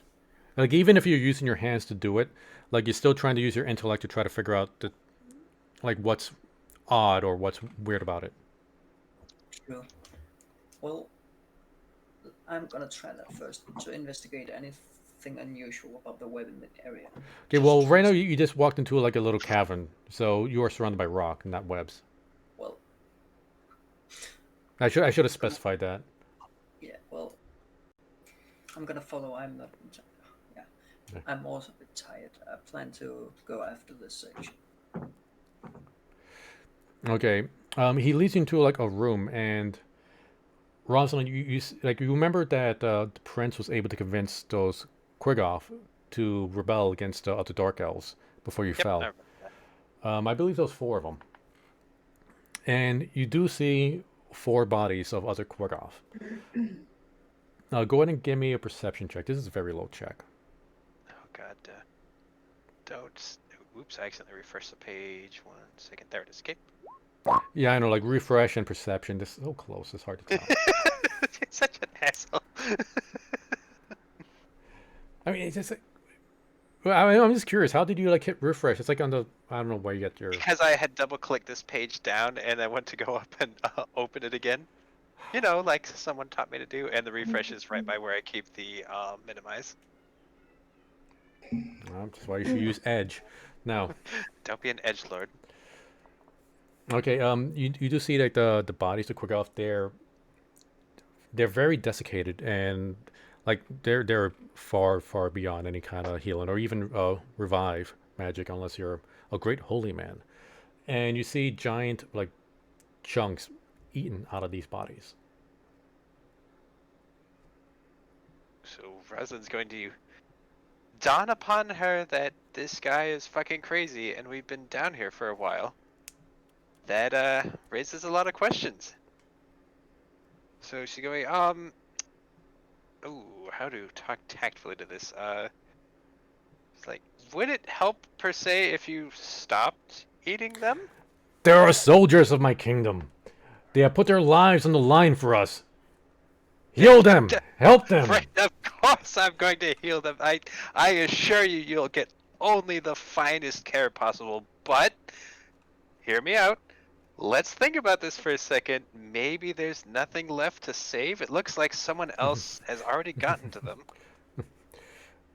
Would not No, saving their no. souls be No, appropriate measure? they came with me when I was exiled. We must return. Here in the great holy forest. Narindavane will be mine again. You shall help me take it. Yes, I'm entirely certain that we can help take it. But let's take a step back here. What do you see around you, sir? Is this a It's forest? like he grabs one of the corpses and he just frantically like pushes it in front of you. He's like, they were my people. You must help me. I understand the loyalty and bound of crew just as much as you, sir. But what I'm trying to say is it's possible that these these four are a little beyond saving right now. But how's about some nice funeral rites? We can do that for them. Give me a persuasion check. Basically, try not to piss them off. Oh Christ! Of course. That one. Fuck. This is bad. Yes, this is really bad. This is really fucking bad. Why does Rosalind always suck at talking her way out of things? Okay. You know, I'm gonna. I gotta show this on stream so everybody else knows what you rolled. She's got a 7 bonus. A 7. How does Yeah, this you happen? rolled in that one and you still got 8. I know, and this Jesus fucking Christ. So Alright, roll the D1. Oh, ooh. Alright, Cerelia, prepare for a fight. You kind of did what I was gonna do, since before you said you would do all that, I was actually attempting to interrupt, trying to. okay, what did you want to try to persuade- do there? I was actually going to try to see if we could calm him down temporarily by deceiving him. Okay, and what did you want to like? We could do this like together. I'm still keeping that 1 and the 62 roll, but let's see if you could help mitigate that at all. Can we not? I will attempt to deceive him by saying that we shall help try to heal them, but at the current time we don't have items, so we are looking for a specific rare material found deep within the spider's nest. Go ahead and give me a deception check. Okay, and he's going to have disadvantage on this check because of his current state. All right. Now I'm trying to like figure out what will happen now with the nat 1, 62, and the 20 roll. All right. He's frantically like pushing the corpse in front of you, Rosalind, telling you to heal. But upon hearing Aurelia like mention this, are you okay, Ren? Yeah, sorry. Okay. Choking here. Don't Be choke. right back. All right, take care.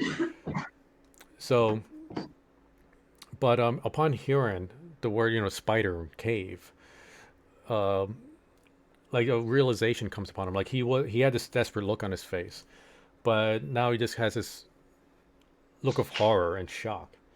He drops the body and he looks around him, as if he just realized where he's at. Did Aurelia save the day? You don't know yet, because you Oh don't know my. what's this going to do to him in this state. He's like, where's the forest? What happened to the trees? Where's my city? Where's my kingdom? And then he looks kind of accusingly at you, Rosalind.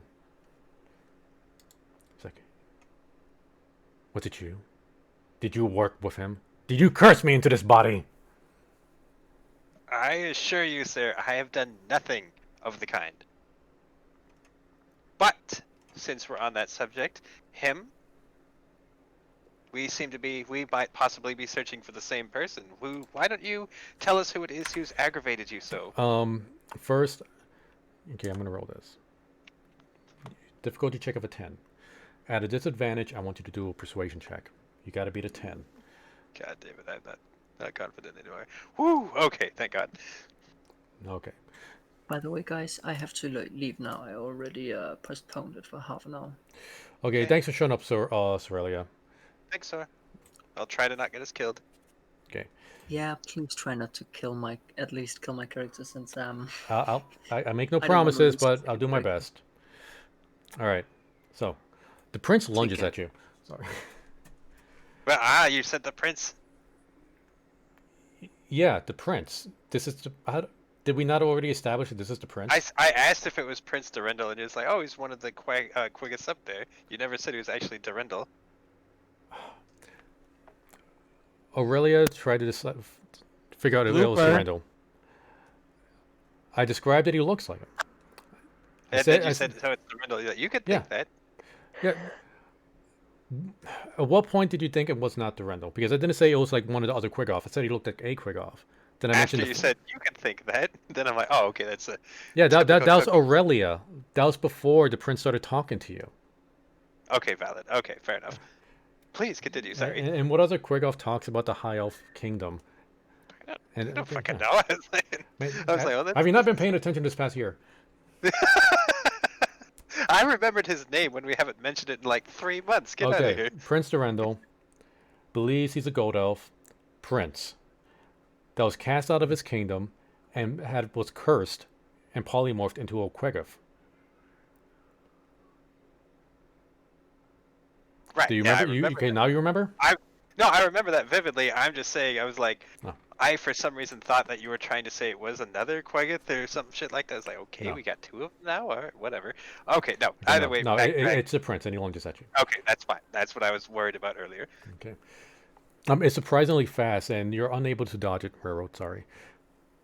But when it looks like he's about to just attack you, like again, like realization kind of dawns on his face, and he kind of looks around and he just stays quiet, and he looks in the room, and one by one he just kind of like looks at the corpses, and then he just walks away from you.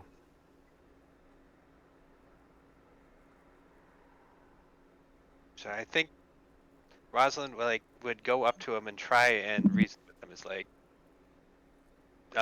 Your Highness, are you still with us? He just kind of like gives a snort, like like his shoulders are slumped, and he just give me an insight check. Okay. Okay, you do know that previously, like he has episodes where he lost himself and like kind of gave in to like his Quigoff mind. It was usually 5 who calmed him down. Yeah, and he always like seemed like really kind of like shamed that. And previously, it was just outburst when he would attack you. But seeing as how like he's kind of like been like cannibalizing these other Quaggoth, and just the memories where like he really did think he was in the forest before realizing that he's still in the Underdark. And it's just like left him feeling like completely defeated.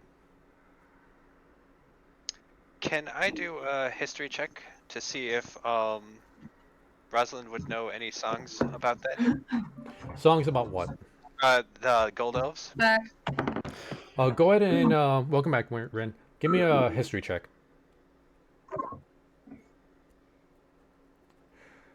Like you know some Gold Elf songs, but when you try to like think of any songs that sing about now Rendevane, you can't think of any songs that references that city. I'm not too worried about the city. My plan is I was going to take out the... I gotta figure out how to pronounce that fucking name. My legendary lute and just start playing like maybe an Elven lullaby or something really sweet. Try and get him to remember. Good. Like we'll say, like you know, like you don't know the origins of it. You do know some Elven tunes, whether it's specifically Gold Elf, you're not sure. What would I roll for that to see if I fail miserably at it? Performance? If you know, like Basically, I just want something to help him feel that he's like like feel a little less silly right now. Okay, go ahead and give me a performance check. God damn it, of course. Okay, it doesn't really seem to lift his mood. Eh. Okay. Now we're going to move on to. We're going to pause right here. You're with the prince. He's in a bad state of mind right now. It's surrounded by decaying corpses. Let's see who are we going on? Khan, Crunk. Yeah. What are you two up to?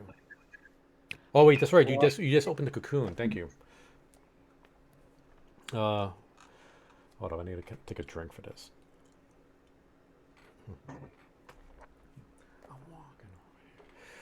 When you open up the cocoon, like a furry little figure, like a humanoid figure, like about the size, like 3.5 feet, but about the size of Aurelia, like halfling size. This kind of scurries out, like, whoa, whoa, whoa, whoa! Careful with that blade there. What you doing? Is he Italian? Yeah, I was gonna say New York. You forgot the New York accent. It's like he quickly scurries away from you, like he rolls out of the way, and then he gets up in a very defensive stance. Like he reaches for his daggers, but he doesn't pull them out. He kind of flips down like a monocle, and he's trying to see you through the monocle. It's like, and this is what you see, by the way. Here, let me. Do I still have it on? Yeah.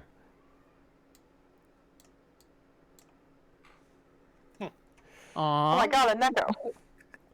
Now, and just like some real quick, for months I've been begging Celia to play this character. This is one of her drawings, by the way.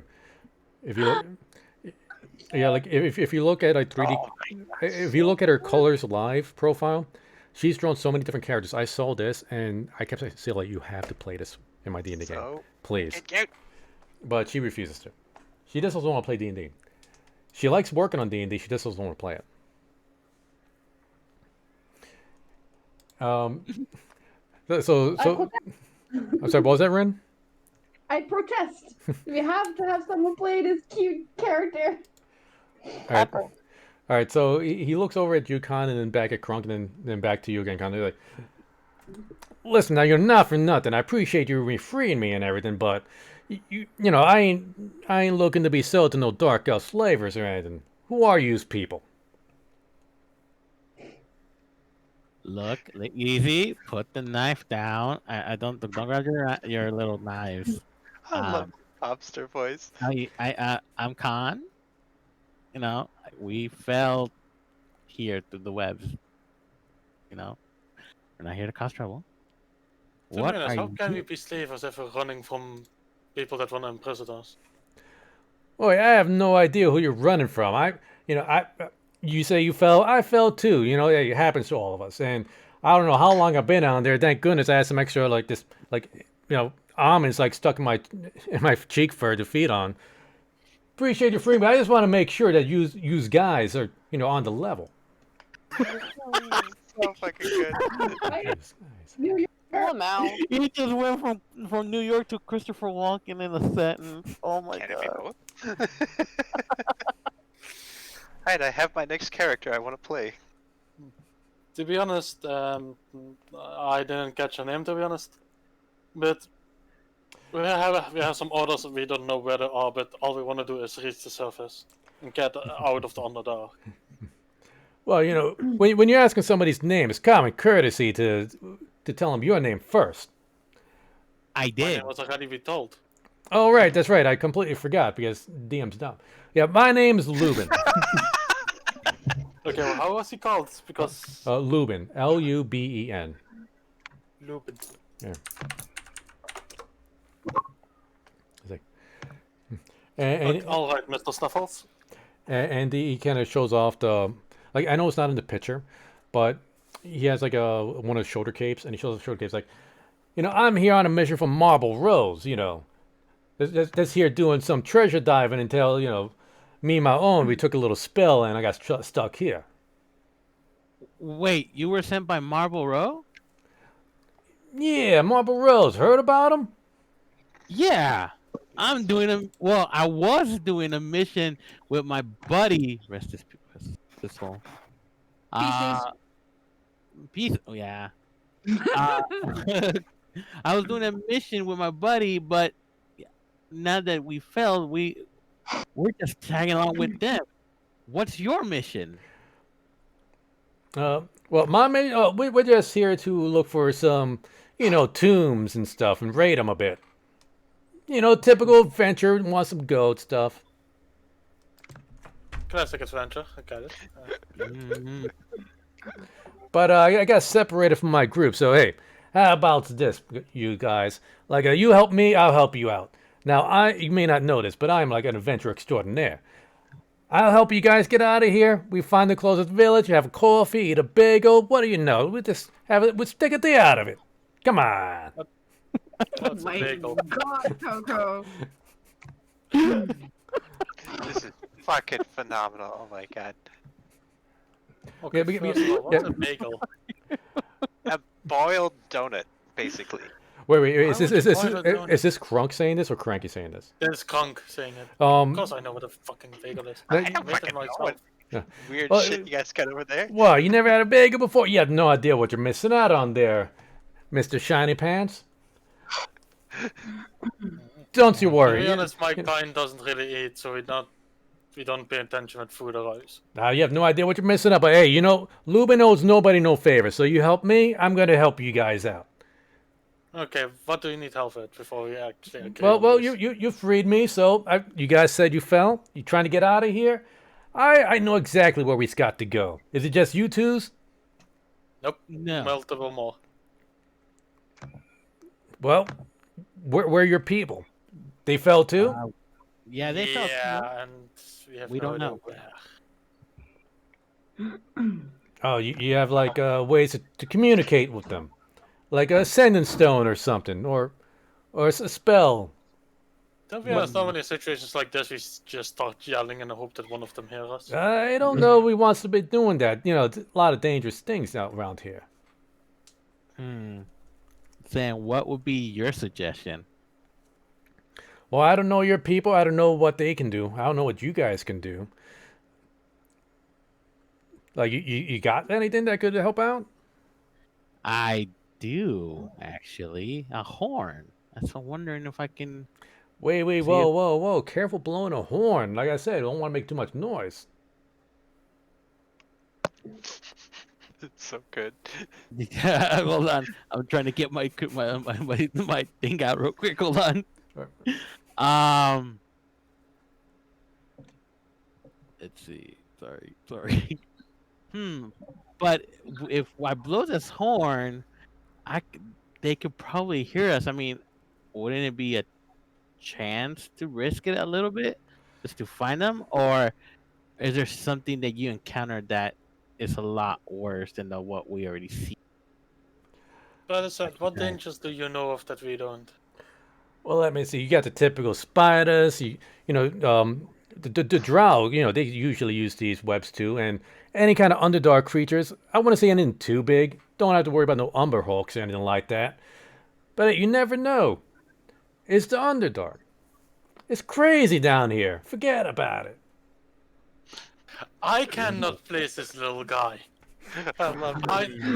It's like a fucking taxi driver goes to like the East No, Coast you of know who America and he has some coke. You know who he reminds me of? Of Phil from Hercules. I mean, Like, if you guys didn't know, like, I grew up in New York City. well, I didn't know that, but Oh yeah, like Much born and raised. First 17 years of my life. I lost my accent for the most part, though. I'm so It comes out once in a while. Once in a while, it okay. comes out. Coffee. Let's disappointed. all right. Let's go back to the story real quick. I'm gonna use this horn, and what I know about this horn is someone that I can actually aim the sound to one particular, I guess, person or creature, and they can only hear it. So I wonder who am I gonna. All right, that sounds pretty convenient. I know, right? Well, you just go ahead and do that and see if we can find your people. I will do that. Okay. I'm gonna choose. I forget your name, Rin. What? Well, Fowler. Colin. Yes. I strongly suggest you do not call me. Well, no metagaming now. No Well, metagaming. What? yeah. I can't. Yeah, that's kind of metagaming. Well, the thing is, because you are. It, well, I guess. Well, I'm in the cave. Like, yeah, fine. Go ahead, call me. I hope I can hear you. Yeah, that actually depends. Is she in range?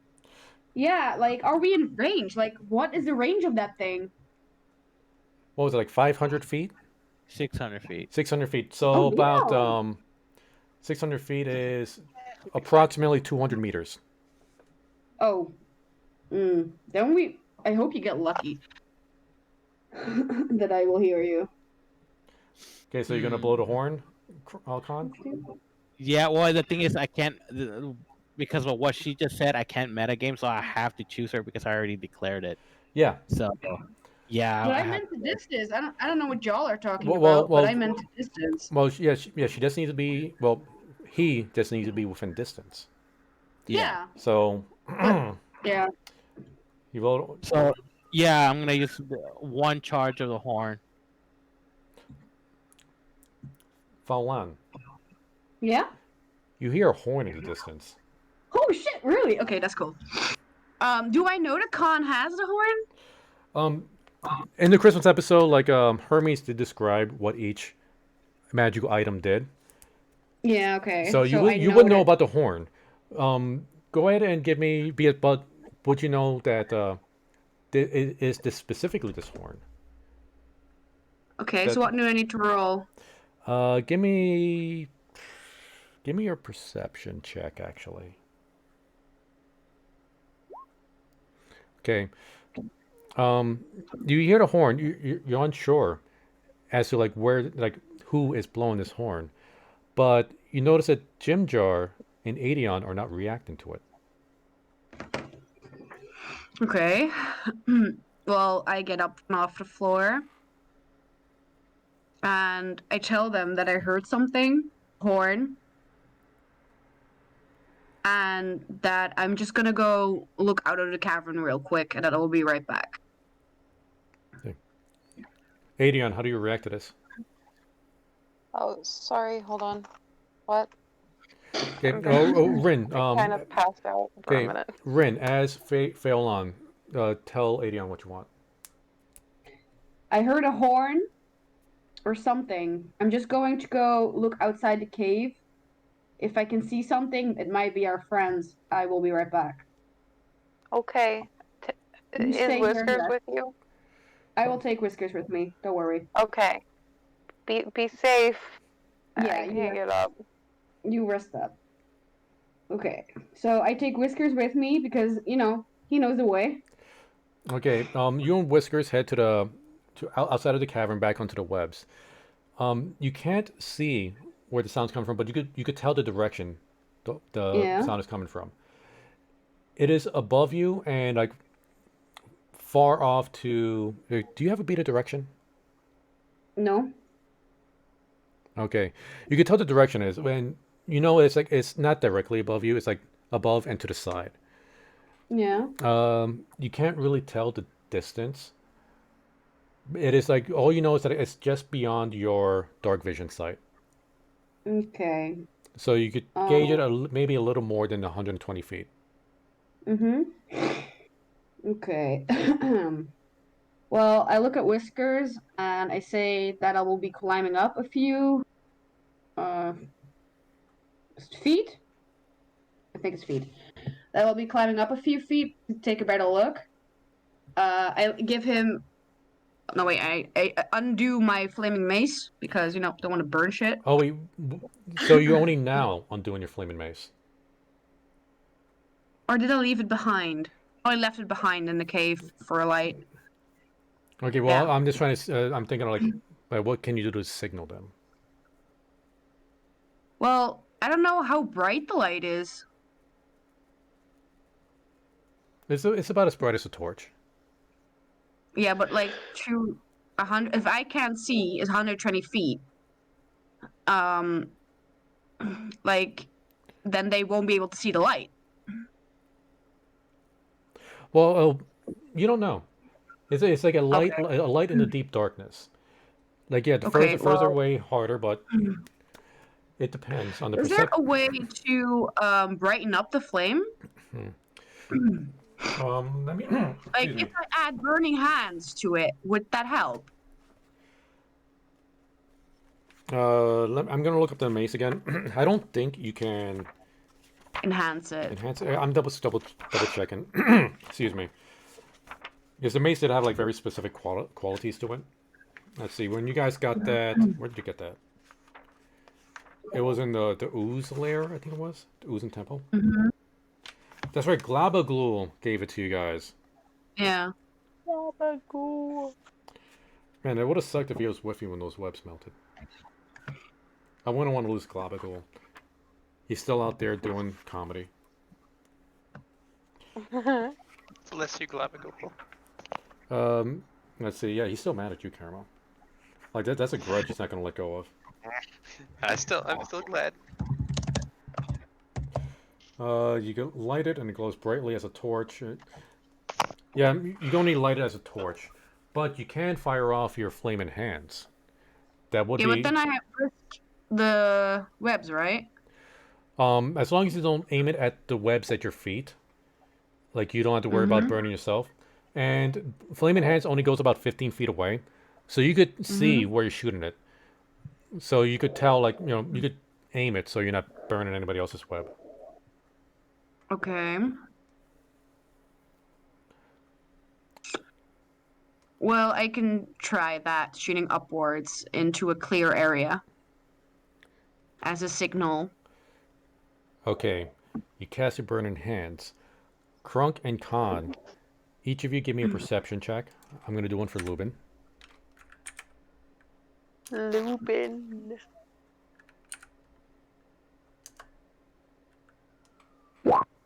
Lubin got a 10.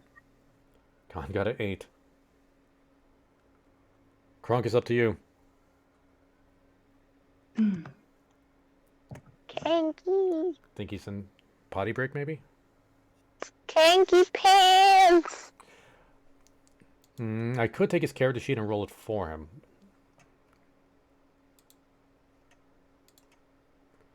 Let's see. Or we could wait Wait. for him to show up. Oh, poisonous snake only has 10 feet of blind sight. God damn it! Oh, does he? I completely forgot he had blind sight. Yeah, 10 feet. Cranky Pants? Wanky. Franker. And Okay, so we're gonna move on. Like, we'll resolve this once Cranky Pants gets back. Rosalind. Yes. Well, we're going back to you. Wait, was that Cranky that's coming back? I heard static. No, that's me. Turn off my mic. Okay. You're with the prince. Aurelia's there. I'll be playing Aurelia. What is your plan of action right now? Oh. The So prince, right the now- prince does not seem hostile, but his mood is still down. I tried to cheer him up, that didn't work, so I'm gonna try asking him directly. I'm like, would you feel better if we laid your companions to rest properly? Like, basically trying to get him to, like, snap out of it. Let's see.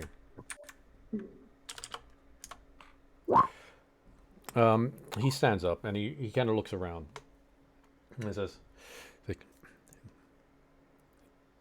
"They are not of my kin. I am not a Quiggoth. I'm a gold elf. A gold elf prince. Let's leave this place." My prince, they fought for you. Does a good leader ever leave his soldiers behind, desecrated? At this point, like I don't want to yell right now because my voice is getting harsh right now. He snaps at you as like, "I am no Kragoth. I'm a gold elf." And he storms off. Alright, I'll just kind of look back at Aurelia and be like, "Ooh, this fucking guy, right?" Aurelia just kind of shrugs her shoulders and follows you.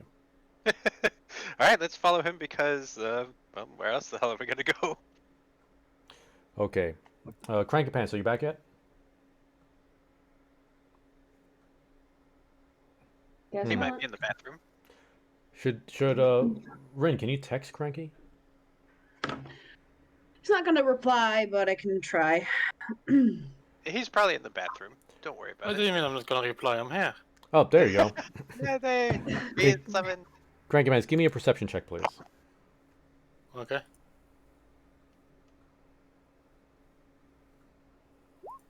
God damn it, that's worse than what I got. This won't Did you kill already you. roll for Don't... me? Well, you weren't here, so I was like, I rolled on. Yeah, we'll just wait for Cranky. But don't worry, you just don't notice anything. I guess Lubin's the only one that really sees.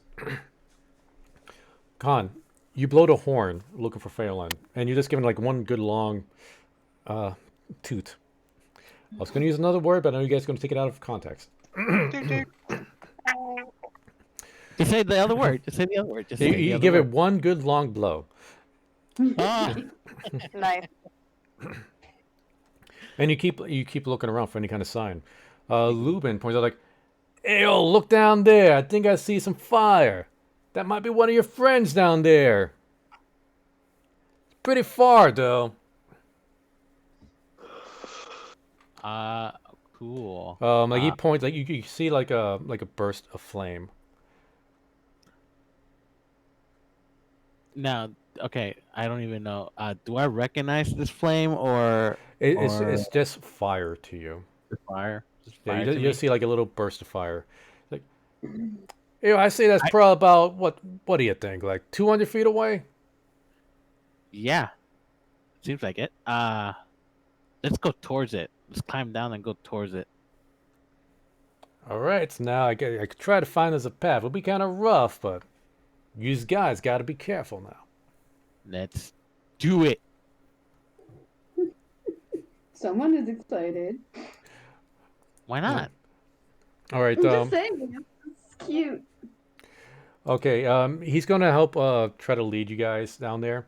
Crunk and Khan, give me either an athletics or acrobatics check, whichever one you would prefer. You have advantage on this since he's helping you. Okay, 21, 24. All right. It's going to take you a few minutes to get there, but you're going to get there safely. Going back to Rosalind. Okay. I mean, not Rosalind. Phelan. Yeah. You set out your flames. Spell only lasts for a couple seconds. It's doused, and you can't really tell if they saw you or not. Mm-hmm. Well, I give them a few minutes anyways. I will wait there because I can't be bothered to go back. And I just look at Whiskers and like just very dryly say, "You're taller, aren't you?" And just look back into the rubs.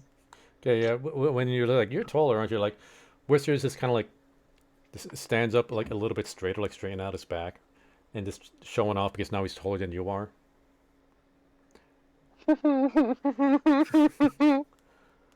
Well, I look back at him and I mean, even I can't disagree that he is very cute.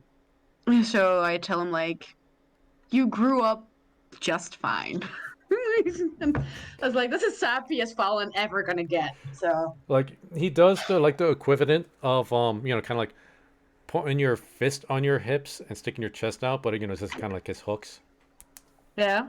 And again, this kind of like does the Superman pose, but in hook horror form. Dork. What a dork! I know what I'm drawing. It takes up a couple minutes, but at the far end of your sight, Fallen, like you do see three figures four figures actually. One of them is easily to recognize, even though you're going to see silhouettes. You see what could only be a panda, like a walking panda, and the only one you've ever seen that looks like this is Khan. You see another Okay. average size humanoid walking behind them, and something walking on four legs behind that one. So you can make the assumption that one of all fours is Isabel. Mm-hmm. You don't know who the humanoid could be. It could be Crunk, but it could be anybody else as well. But you don't Okay. know who the smaller figure is up front. That could be Aurelia. Aurelia's the only one person you know in the group that's that small. Yeah. Well, I don't draw my weapons, but I keep them close to me anyways, just before they reveal themselves to me. Just, trust issues and shit. Okay, as they get closer, like you do hear like this like a little bit of conversation. You hear a voice you don't recognize, and like, so I told the guy, I swear I got a 7 and 10 split. Nobody ever believes me. Oh hey, is that your friend up ahead? And Crunk, you do see in the distance, about 60 feet away from you. You see somebody like a dark elven figure or an elven figure next to what can only be a Hokara. A very large Hokara, not a fully grown Hokara, but bigger than Whiskers that you remember. Huh. It. Do you recognize that person? Okay. As long as you like, unless one of you guys like bring out some kind of light source, you're not going to really be able to properly tell unless you get really up close. Right. I have goggles of night. Yeah, that gives you dark vision, so you see silhouettes, but you won't be able to see like any defining features unless you get closer. Let's start picking up the pace now just to get close where we can reach it. Because I don't want to turn a torch up in here. Yeah. There's webs and spiders. Yeah, just to verify, like I'm trying to put more of an emphasis on what like dark vision like really Yeah. does. So you guys would like understand the importance of like just having some kind of light source as opposed to just relying on dark vision. Yep. Now when you get closer, you do recognize the face to be Phelan. Phelan, you do recognize Okay. Khan and Krunk approaching, Okay. but you don't know who this little fox creature is. Like, Who the little thingy bob is. Okay. yeah, so I'm guessing you're with these mooks too, huh? Name's Lubin. How about yous? Fallen. Fallon, huh? Then again, it kind of like looks back and forth between the parties. Like, I have a pretty diverse group around here. This voice, oh my fucking god. I can't. I just look at Khan and Kronk and say, Adian is in the cave. This is Whiskers, by the way. We also have Jim Jar with us. We haven't found the rest. Follow me. And I just walk back into the cave with Whiskers. We follow Fallen. Very straight to the point. I likes that. All right, Adion. You see this group approach you. You see Phelan, Whiskers, Khan, Krunk, Isabel, and this fox creature. Oh, look, there's another furry. Hi. Ha. Hey, yo, this loopy one with you guys? Yeah. Yeah. Well, Dude, apparently I've been sleeping for like a month. I feel like hell. Give me a break. You will probably be. Jinjar goes up to you guys like, hey, it's so great to finally see you guys. It's been so long. Come on, we got to get out of here now. Wait, we're still missing some people. Yeah.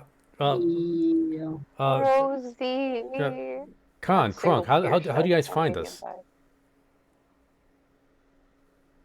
Actually, I blew my horn, and I directed it out in. You can hear it. Wait, well, well, hey, I'm not one to judge, but then it looks at it. Oh, wait, where'd you get that? You find it out there in the webs? No, we got it for Christmas. Oh my god. Xmas, this Xmas was different. Like Xmas. Xmas. What? You What are you gave ta- someone What are you? a, What are you a talking? manicure. What are you talking about? Man, I guess 80 here wasn't the only one that's out of it. But hey, we're back together. So let's try to get out of here. Yeah. Let's Hey, Khan. get down to business. I bet you won't be able To to. defeat the Dro. I bet you won't be able to carry 80 out of here. I mean, you're a big guy, but so is 80's a big guy too. Let's give it a try. I got 5 gold riding on this. Let's pick her up. Pick him up. 80, how heavy are you? Are do you want the including what I'm carrying on me? Yes. Well, you know what? Jim Jar will take care of your pack. Just how heavy is 80? I'm 250 pounds, and then my pack is another 50 pounds. Okay, 250. Kanye, you could carry 80. You're just gonna like sling 80 over your shoulder, piggyback. What? Don't take my bag of balls. Give it back. I guess I'll just pick her up over my shoulder. Pick him up over my shoulders. Like a fireman's carry? Yeah. Okay. My balls.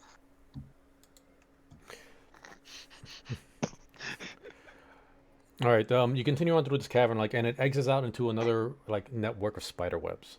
Fucking spider webs. Hey, Khan, you said this ain't your that the gnome over there. He said this ain't a full group. Who else you missing? We're missing Rosalind, a pirate gal. Boy, And- I'm just saying, if you could use that horn again, maybe go find your friends now. Listen to the rat. It's boring where I'm at. Yeah. I was actually gonna do that. Thanks. Man, game. Okay. Yeah. Let's use it again, and we'll find Rosalind. Hey, well, So- just don't forget the name, Lubin. Lubin the railroad fox.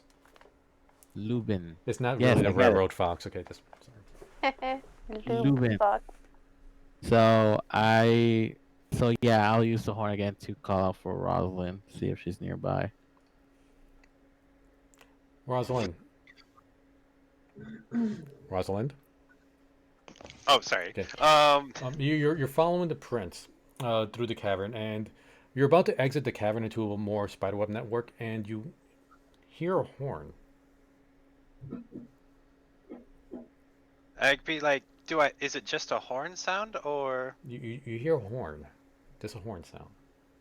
like, what the hell is that? Brr, brr, brr, brr. Music down here? Ooh, okay. Sounds like we got some leads. No, it's more like a war horn. Oh, damn it! All right, action! Finally, all right. So, like, I don't tell Aurelia or Actually, I tell Aurelia, but I don't tell the prince because I don't really know what to think about him. Like when you mention a horn to Aurelia's like, well, what horn? What are you talking about? I'd be like, don't you hear it? Oh God, am I going fucking crazy now? How the hell do you drop that? Oh. Sorry. What? I gotta know, what game are you watching? Chicago, New Orleans. Chicago's in the playoffs, really? Yeah, Oh, wild card. Okay, anyway. Yeah, Rosalind, sorry about that. So I'd be like, don't you hear it? The horn is coming from this direction. Aurelia just kind of like takes a step back, right, as you're kind of like being really frantic. Like, I don't hear a horn. Well, okay, because maybe it was Give it's me a sign. give me a history check. I would see if I actually remember the weapon or the gift. Let's see. Yeah, that's what the history check is for. Yeah. Ugh. Let's see. It's like, or like, oh wait, didn't Khan get like a special horn? Don't like that could he could blow it and only one person hears it? So I would know that then. You would know of Or the horn, but I would just assume that you just forgot about it in this moment. okay, that's yes, of course. Clearly, my instrument was better. Just saying, but I can see how his would be useful too. Okay, so you could tell the direction this horn is coming from, and it's actually directly below you. Okay, like, so we're above it. What the fuck? Okay, so I'm just gonna say, all right, if it's only I can hear it, then I have to think that would be the only lead we go on here. Otherwise, we're just gonna be following Prince Mopey Pants around here for God only knows how long. So, let's go in that direction. Are you going to? Are you just going to go down there? Would you like to try Yes. to give some kind of signal or verify it is them? Nope. Rosalind doesn't do that. She's just a. I feel like doing it. I'm just gonna waltz on in. This is why I let Aurelia go first. Hold up. Let me see what Aurelia has in her inventory.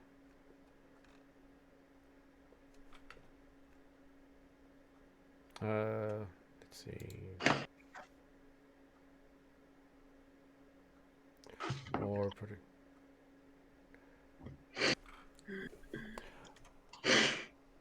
No, I don't think Aurelia would have used those. Let's see.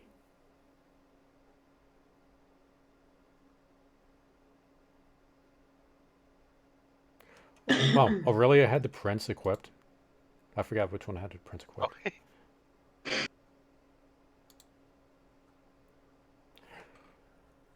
Aurelia's gonna take out one of her throwing knives, but keeps it like in a sheath. I think this is the thing Aurelia would do, and just drops it. Oh, to see how far it goes. Well, it's going past like beyond your light source. You don't hear like it cling onto anything. Everybody else, give me a perception check. Oh god, are we gonna get stabbed by a fucking falling sword? Now, it's a throwing knife, and it's sheathed, so you're probably gonna be bludgeoned. Do we have? Do I have advantage? Otherwise, I'm fucked. You got a 6. Adeon, Khan, and Krunk, please give me perception checks. Please do worse than me. Would I be rolling with disadvantage? You know, I guess that would make sense.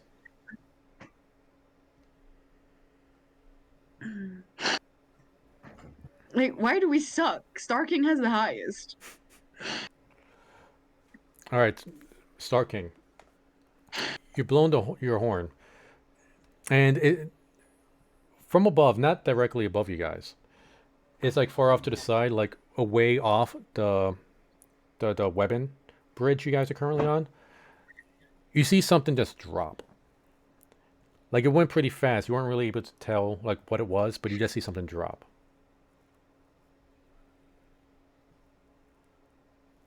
Guys, something just dropped over there. I don't know. I don't know what it is, but I think we should check it out. It could be our friends. Since I blew that horn, it could be them. You know, let me also roll for Lupin. Let's see. Okay, Lupin got a 14. Jim Jar. All right. Yeah, Lupin says like, "Hey, oh yeah, I saw that too. Looked like a throwing knife? I don't know. Is it who would drop a throwing knife when their friends might be below them? Idiots. Dangerous. I mean, do you have anybody in your party that'll do something like that? Yes. Yes. I can only think of one person. Yeah, I could think of somebody in the guild that would be something. Can't be. Can't be. And so, what do you guys want to do? I mean, if it's your friends up above, What can we Probably go check him out. wait, hold up. I heard Rin. I didn't hear you, Star King. No, I agree with Ren. Sorry, I agree with Fallon that we should get up. Because there's only one person that has the knife. This knife. All right, so you're going to look for a path upward. Yep. And Rosalind, you're going to look for a path downward. Oh hell yeah! Oh, wait, I have the knife with me, right? I pick it up. Oh no, no, like it was like let's say you're on a path. The path is maybe like 2.5 meters wide, and you're just kind of walking in a line. The knife fell away from the path, so like you would have to like jump off the path to grab the knife. Ah, okay. Okay, so this is gonna be tough because this place can be like a maze.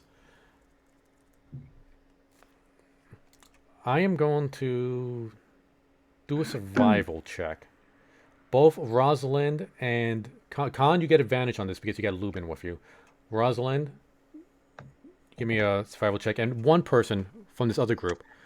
Doesn't have to be Khan, but anybody, but it has to be one of you. What? Whiskers.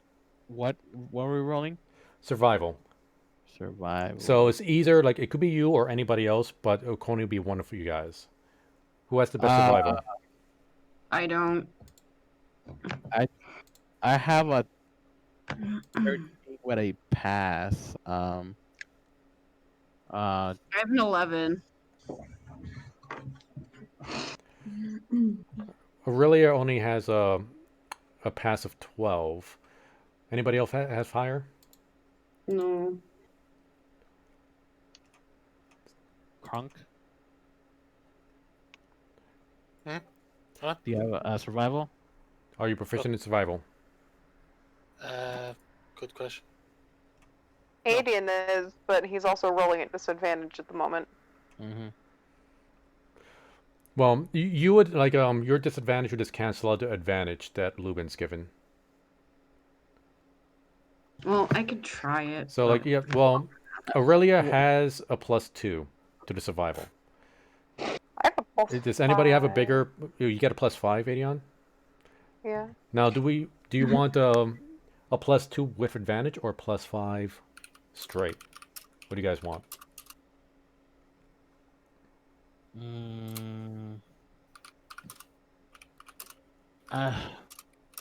So wait, +2 with advantage. What was the 5? I'm sorry.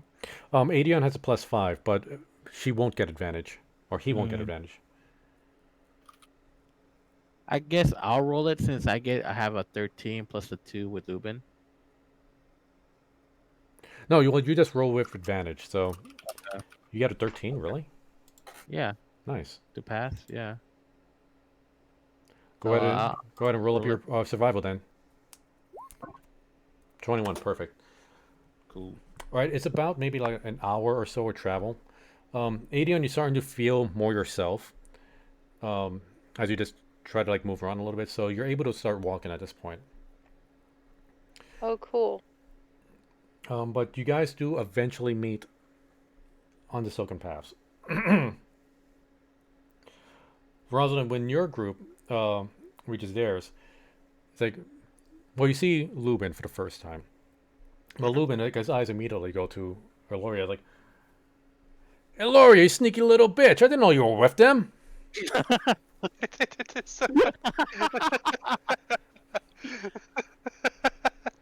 Wow. Did that rat just talk? Ayo, fox folk to you, little miss, one-armed stone arm. All right, I see verbally spar. Oh my god, who is this bearded creature over here? The whiskers are so big. Oh yeah, that's right. You don't know that's Whiskers. You do see a large hook horror. You could assume it's Whiskers though, but I see would you- Adian with like this unkempt beard, probably just. well, like, here's the thing: you don't know how much time has passed. well, exactly. I just say he's got a beard. Like for all I know, it's magic. Yeah, but what about Whiskers? Like you immediately assume those Whiskers. Would Rosalind Rosalind- assume that? She doesn't care about anything. She like literally, she sees all these corpses and everything. He's like, wait, how the fuck? Oh, whatever. She just No, doesn't but care. when you saw Whiskers, would Rosalind automatically assume that's Whiskers? Because there's a hook horror that just happens to be following. I would assume so. Yes. Well, the last time you saw Whiskers was a little over 3 feet tall. Now this one's close to 7 feet. Oh shit. Okay, I missed that. Was that while I was in the bathroom? Possibly. Oh Yeah, fuck. Okay, I thought I was like Whiskers is Whiskers. almost fully grown. Holy shit. Okay, He's almost as tall as Adian. okay. I was like, why wouldn't it be Whiskers? It's a little hookar. Oh, holy shit. Okay, never mind. Yeah, that's why I was trying to like put a lot of emphasis on if you guys would recognize Whiskers or not. I apologize. I entirely missed that. So if you guys gonna do fan art of Whiskers, now you have more accurate reference. I smell fan art. Do it. Man, it would be awesome if we could just get like random viewers to do fan art of our streams. Do it. Do it, viewers. Do it. Do it, random streamers or Do it. viewers. All right. So Ronson, are you gonna keep like? I'm just gonna go up and like fucking hug Eddie and say, "You stupid Kyle, never leave again." Rosie, why do we keep getting separated? Because the world fucking sucks. That's why. When you hug Adian just Adion, starts bawling. the hook horror like approaches you and wraps his hooks around both of you. Oh, My God, who is this giant thing? Is this Whiskers? it is Whiskers. It's been like a month. A month, you say? I was passed out. How did we eat? How did we take a shit? Like what? You know what? These are real questions, Caramel. It's true. That's the first thing that went to my mind. Well, you're assuming you were dropped back all at the same time. I'm assuming by like the fact that like me, like was I just hanging upside down a web for a fucking month? Like what the hell? Well, Adion is like at a very like weakened state when he woke up. You weren't really in the same state though. And Krunk, well, he's a warforged, so I don't think he would have felt fatigue if he was just kind of like shut down for a few weeks. So you really have no idea how long it's been since you guys returned. Well, that's holy shit. So I was gonna say like, fuck, I was trying to think here. My mind's a little. I'd say like let's ask. Like if this little fox guy or whatever. What is your name, Foxman? Who are you? Ayo, it's customary to introduce yourself before you ask somebody their name, ain't it? I said that about you, sir. So introduce yourself and I'll introduce mine. Why Ah, not? what the hell? I'm Rosalind. Nice to meet you. Name's Lubin. Ooh, Lubin, you say? Okay, well, I can take that in different ways. I knew you were gonna go that way. You suck so much. I've been waiting to make that joke for like 2 fucking hours. He rolls his eyes at you. It's like, come on, I made a deal with your buddy over there. I'll get you mooks out of here. All right. Oh, okay, so you know the way out of this God's cursed place? All right. Of course I do. I'm Lubin, adventurer extraordinaire. Finally, someone useful. All right. Well, Lubin, lead on. Rosie. Do you know it's true? We're all stuck down here, and I don't see you doing anything. Adian like goes and sits in a corner, and mushrooms start growing on him. Okay, that doesn't And it's happen. whispered to Lubin. He does that when he's upset. They don't taste very good. Trust me. Okay, that doesn't happen, but okay. It's a bad.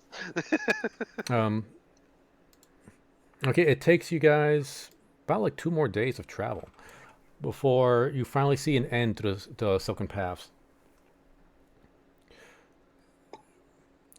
Wait, hold on, I'm looking for the right scene. Okay. When you get off the webs, it's about maybe another day of travel, and Lubin's saying like, I know there's a settlement of some kind in this direction. Like I've seen the maps. It's somewhere pretty old, but I'm almost certain. Like I'm positive, in fact, that it's this way to some kind of civilization. Whether it's friendly or not, who knows? We'll see. Can Adian do an insight check? Yes.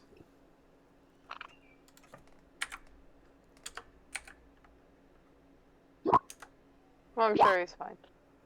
What were you trying to insight? To see if he was actually like sure about what he was talking about. He seems pretty sure to you. Yeah, let's go. Whatever. And it takes about another day worth of travel. And you notice, like, Lubin, he's been kind of taking or occasionally take Ilaria to the side to just chat with her. If you guys have any food, go ahead and start marking off food for about 5 days. Wouldn't our food be bad if it had been sitting there for like a month? Rations are usually made up of, like of dried, like dried jerky, like hardtack. Like it lasts a long time. I only had 2. Okay, so of the people that could eat, there's 1, 2, 3, 4. Now Lubin's gonna need. He's actually ate all his reserves, so it's 5. The Prince 6, the Jim Jar 7. So you're gonna need 35 units of rations. Collectively, do you guys have that? I have 2. Wait, hold on. Food rations 5. I have enough for myself. I have 2 rations. Okay, so Krunk's gonna need. Khan's gonna need 3. I'm looking at my rations now. Rations. I've got 14 on me. Okay, so I'm just gonna start adding them up. So 14, then 19 with Ren's 5, 21 with Khan's 2. Krunk, didn't you have a whole bunch of rations in your inventory? Cranky Pants. Quinky. I know it's really late for you guys, Okay. so don't worry. I'll end this stream soon. Cranky, how much rations do you have in your inventory? 10. Okay, so that's 32. We need 3 more. I'm I'm gonna see if, because I know Aurelia doesn't eat, but let's see if she has any food anyway. I'm trying to see if I have anything else that wouldn't be rotten. I gotta remove all this shit like fish or whatever, because that's long. And he missed it.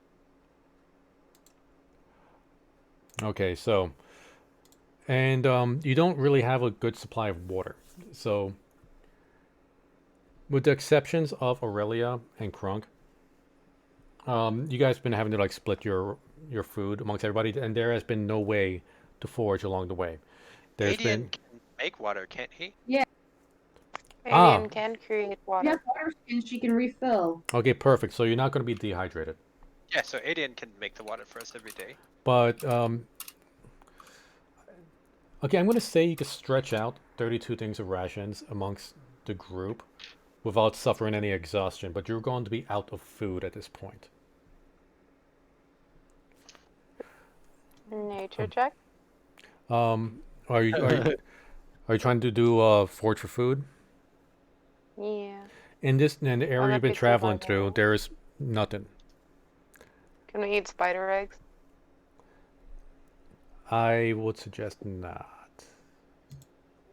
You want to do a nature check to see if it's safe to eat spider eggs? Because I know Aurelia has a bunch. I would get mad if we ate any of his weird shit in his bags, though. Sorry. You don't think it's a good idea.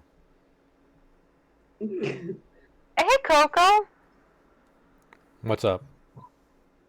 You know my bag of furry balls? Oh no. Why? Oh no. Can we eat them? I don't want to eat your furry balls are you treat. going to experiment with that?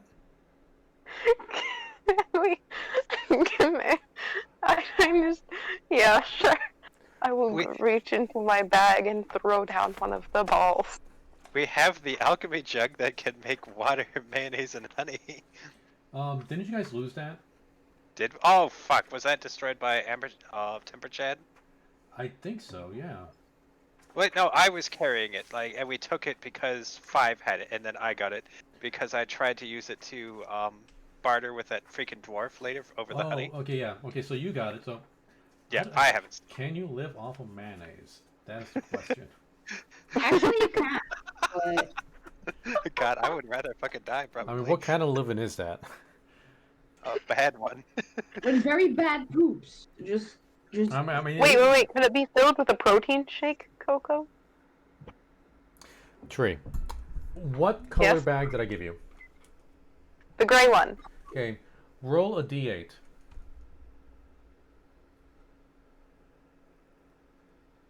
Oh, that opened Grammarly. There you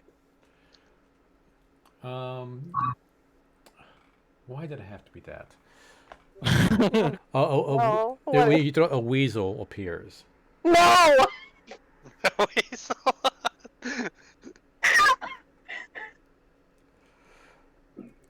So, Please! Mr. Gabitz is looking up at you. I can't kill it! I'd rather starve. Would you like to throw another furball down? I forget how many times you can do this in a day. Let's see.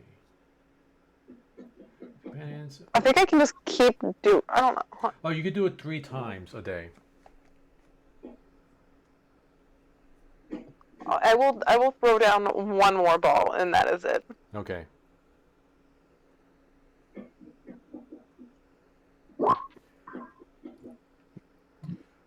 It doesn't say if you could have. After I do more research on this, for now, Mr. Gwitz is going to disappear.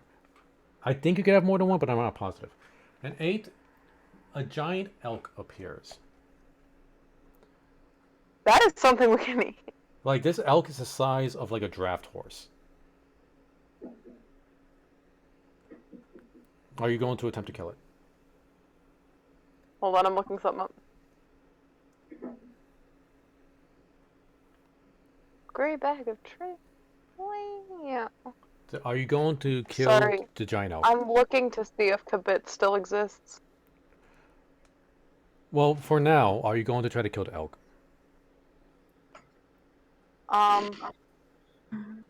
Avian's gonna look really pained while he tries to decide, because Avian's kind of like a pacifist. I guess he's not really a pacifist. He will kill things, but this thing didn't do anything to deserve to be killed. Like, it's just existing. It's so sad, though.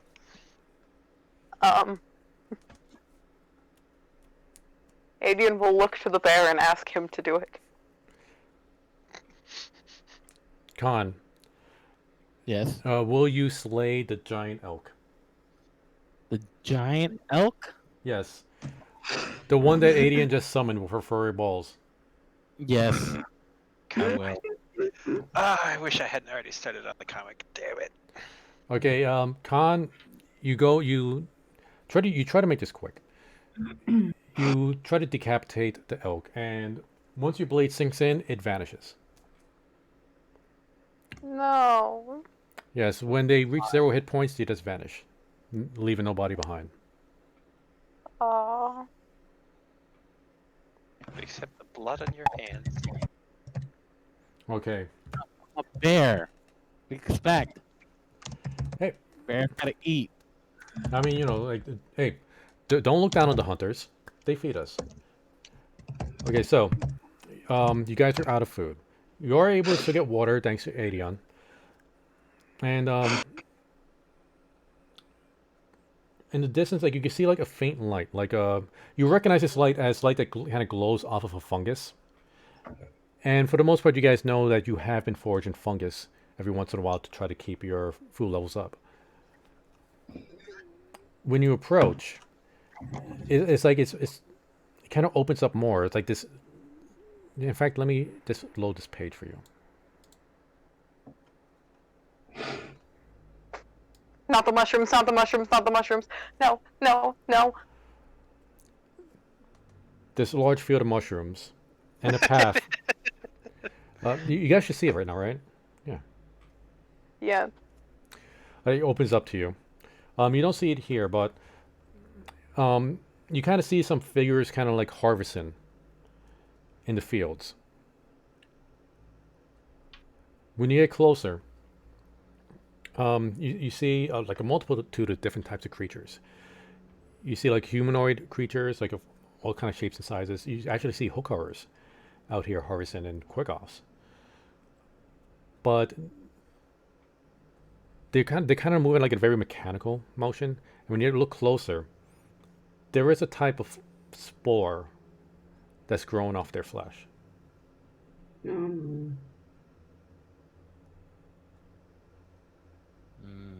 Interesting. Interesting. And that's where we're going to leave it for today. Cliffhanger. Poor Well- alien just had like this horrifying experience with fungi, and now he's getting thrown into a big mushroom forest cave thing. He's Yep. traumatized. This is gonna be horrible. So I hope you guys enjoyed the game today. Yeah, I dude, did you very really much. went out of your way, man. This is fucking awesome. Yeah, this is more the stuff I prefer to do in D&D. But like I said, I was really lazy when I first picked up out of the abyss, and I expected it to do all the work for me. And it didn't really work for me. I actually appreciated what you did with mine. You kind of combined kind of like a flash with transition with objects and certain transitions. That was actually pretty cool. Oh. And especially how you kind of had a kind of a setting, kind of reminded me like Ghost of Tsushima, where they were defending a fort. Uh, The samurai. yeah, That was actually I cool. really had that in mind. Like when I was thinking, like, well, Khan likes playing like a samurai kind of thing. Like, well, Star King likes doing like the entire samurai aesthetic. So I was really trying. Like, I was looking at Ghost of Tsushima. It's like I could do something like that. Yeah, that was pretty cool. Yeah, and especially where you did that with the clash of the I guess the wooden swords and then transitions to the actual battle. That was actually pretty cool. That took me like that. I can imagine it in my head. Yeah, and Coco's such a better DM. Yeah, I personally thought that the sob story in the middle was really sad, but I really think that you role played really well with me. And as a thank you, I made some cute as art in the grass because you remind that. I dropped it in share your art so everyone can see it. okay, and Aw. okay, I'm gonna go ahead and Oh, yeah, let me show it up on the stream so everybody else can see this too. That's so cute. I'm sobbing so hard because I Uh, imagined it in my head, like a movie, and I was like, oh my god, I need to draw this shit. You see, and Wait, now, you threw that within the time that we. Yeah, that's fucking impressive, Rin. That's really fucking impressive. yeah, What? Sorry, I didn't hear you. it's really impressive. you draw fast. I impressed. Thank you. Yeah, and honestly, I was actually kind of worried of yours the most. Like one thing, like as a storyteller, and when I used to be a writer, one of the things that really bugged me, and I'm guilty of doing this a lot, is when stories kind of try to be emotional and how manipulative they can be. Mm-hmm. One of the tropes for a story to try to tug at somebody's heartstring is the death of a character. It's like, oh, Yeah. how do we make the audience sad? Let's kill somebody they like. And I always hated that. So, like, I didn't want it to be so obvious, but it's still tied Yeah. into your backstory. That's like something that really fuels Fail on. Yeah. So I wanted to try to treat it with a little bit more respect, at least, and not just kill a character for the sake of killing a character. No, I thought this was really nicely done. And what I told you about it, you really made it your own. I thought that was really cool. I think that this was a big turning point. It felt like a good time to come back after a couple weeks of offline because it really felt more like your campaign now. Yeah. Get ready Yeah. to settle in to like just continue, and this was like I actually don't know what to expect now. All right, I like it, and you did a fucking good job, man. I really like that. Mm-hmm. Appreciate I have to get that. going. I love you guys. Bye. All right, you take care. Bye. Well, and as she's leaving, just remember next week we're going back to Tree's campaign. Yeah. And 2 weeks back to mine. Like always, we're just gonna keep flip flopping now, and I might go through at least the first chapter of Out of the Abyss until the point you guys like get out of the Underdark, because Out the Abyss it continues on. But I go after chapter 1 is a pretty good breaking point for like if the players want to do something else to go into a different adventure. And as far as the future of this streaming campaign it's going, I had different thoughts. Okay. Like you guys know I'm working on a homebrew, and that's going to be using a different system called Cogent. And it's going to be a few months before I'm ready to do that. I'm questioning if I want to do this on our regular Sunday streams. Like keep the Sunday streams our typical 5th edition kind of D&D streams. And make a podcast out of the homebrew I'm doing. I don't understand. What do you mean? Well, you know what a podcast is, right? Well, yes. Okay. I'm Okay. not old yet. Okay, so again, I was talking to Silly about this, like trying to come up with like the campaign story on what the players are going to do in my homebrew, but we're always focusing on the lore and world building. In fact, you guys haven't seen, well, a lot of you haven't seen what I've been doing on World of Anvil, right? No. Here, let me load in. I'll bring it up on stream so you guys could see as well. So World Anvil is there's a lot of placeholder stuff here, but it's a great site that I found where you could like jot down like a whole bunch of stuff like lore, the people, the islands, campaigns, characters, like all this other stuff. And Silly and I have been working really hard trying to flush out this world. I fucking love that you use that image. It's a placeholder for now. Why don't you use that as your DM image? No, I want the more respectable DM image. Okay, fair enough. Okay, so, and eventually, like, I could actually sell this. Like, I have to pay like $300 so I could like, get the license to sell this stuff. But, so what I'm thinking of with these campaigns, instead of having like one big epic story, kind of like what we're having now, is do a whole bunch of like one-off campaigns, and just do a podcast where I guess take some of you guys, like 3 or 4 of you, have a quick one-shot campaign, just to help like show like what this universe is all about. So if people like they see this podcast, they read it, or they listen to it, or they watch it on a stream, they can decide if they want to want to buy it, and I can make money. That's That's cool. actually kind of cool. I like that. So that's what I'm thinking about this with the Cogent stuff. And I actually really want to talk to Mystic Rose and see if we can bring her back. So I haven't heard from her in a while. I miss her. I know she's still out and about. I see her on Twitter a lot. But as far as Out of the Abyss, I'm going to at least run us through the first chapter. If you guys want to continue Out of the Abyss after the first chapter, we could definitely do that. If you guys want to go back and like actually defeat the demon lords. Or we could just, better yet, afterwards, Rosalind or Carol, you could start doing your campaign. I do have to meet up with you too to get those Ravenloft books as well, because I've been thinking about that. Like, how the hell would I do this? Hey, are you working tomorrow? Because I got the day no, off. Not for Blueprint, but I am for something else, so I cannot. How long are you working tomorrow? Pretty much all day because it's my Makayo day. Ah, that sucks because we could have meet up tomorrow. Yeah, it's okay. We got plenty of time. All right, well, we'll figure I something still out.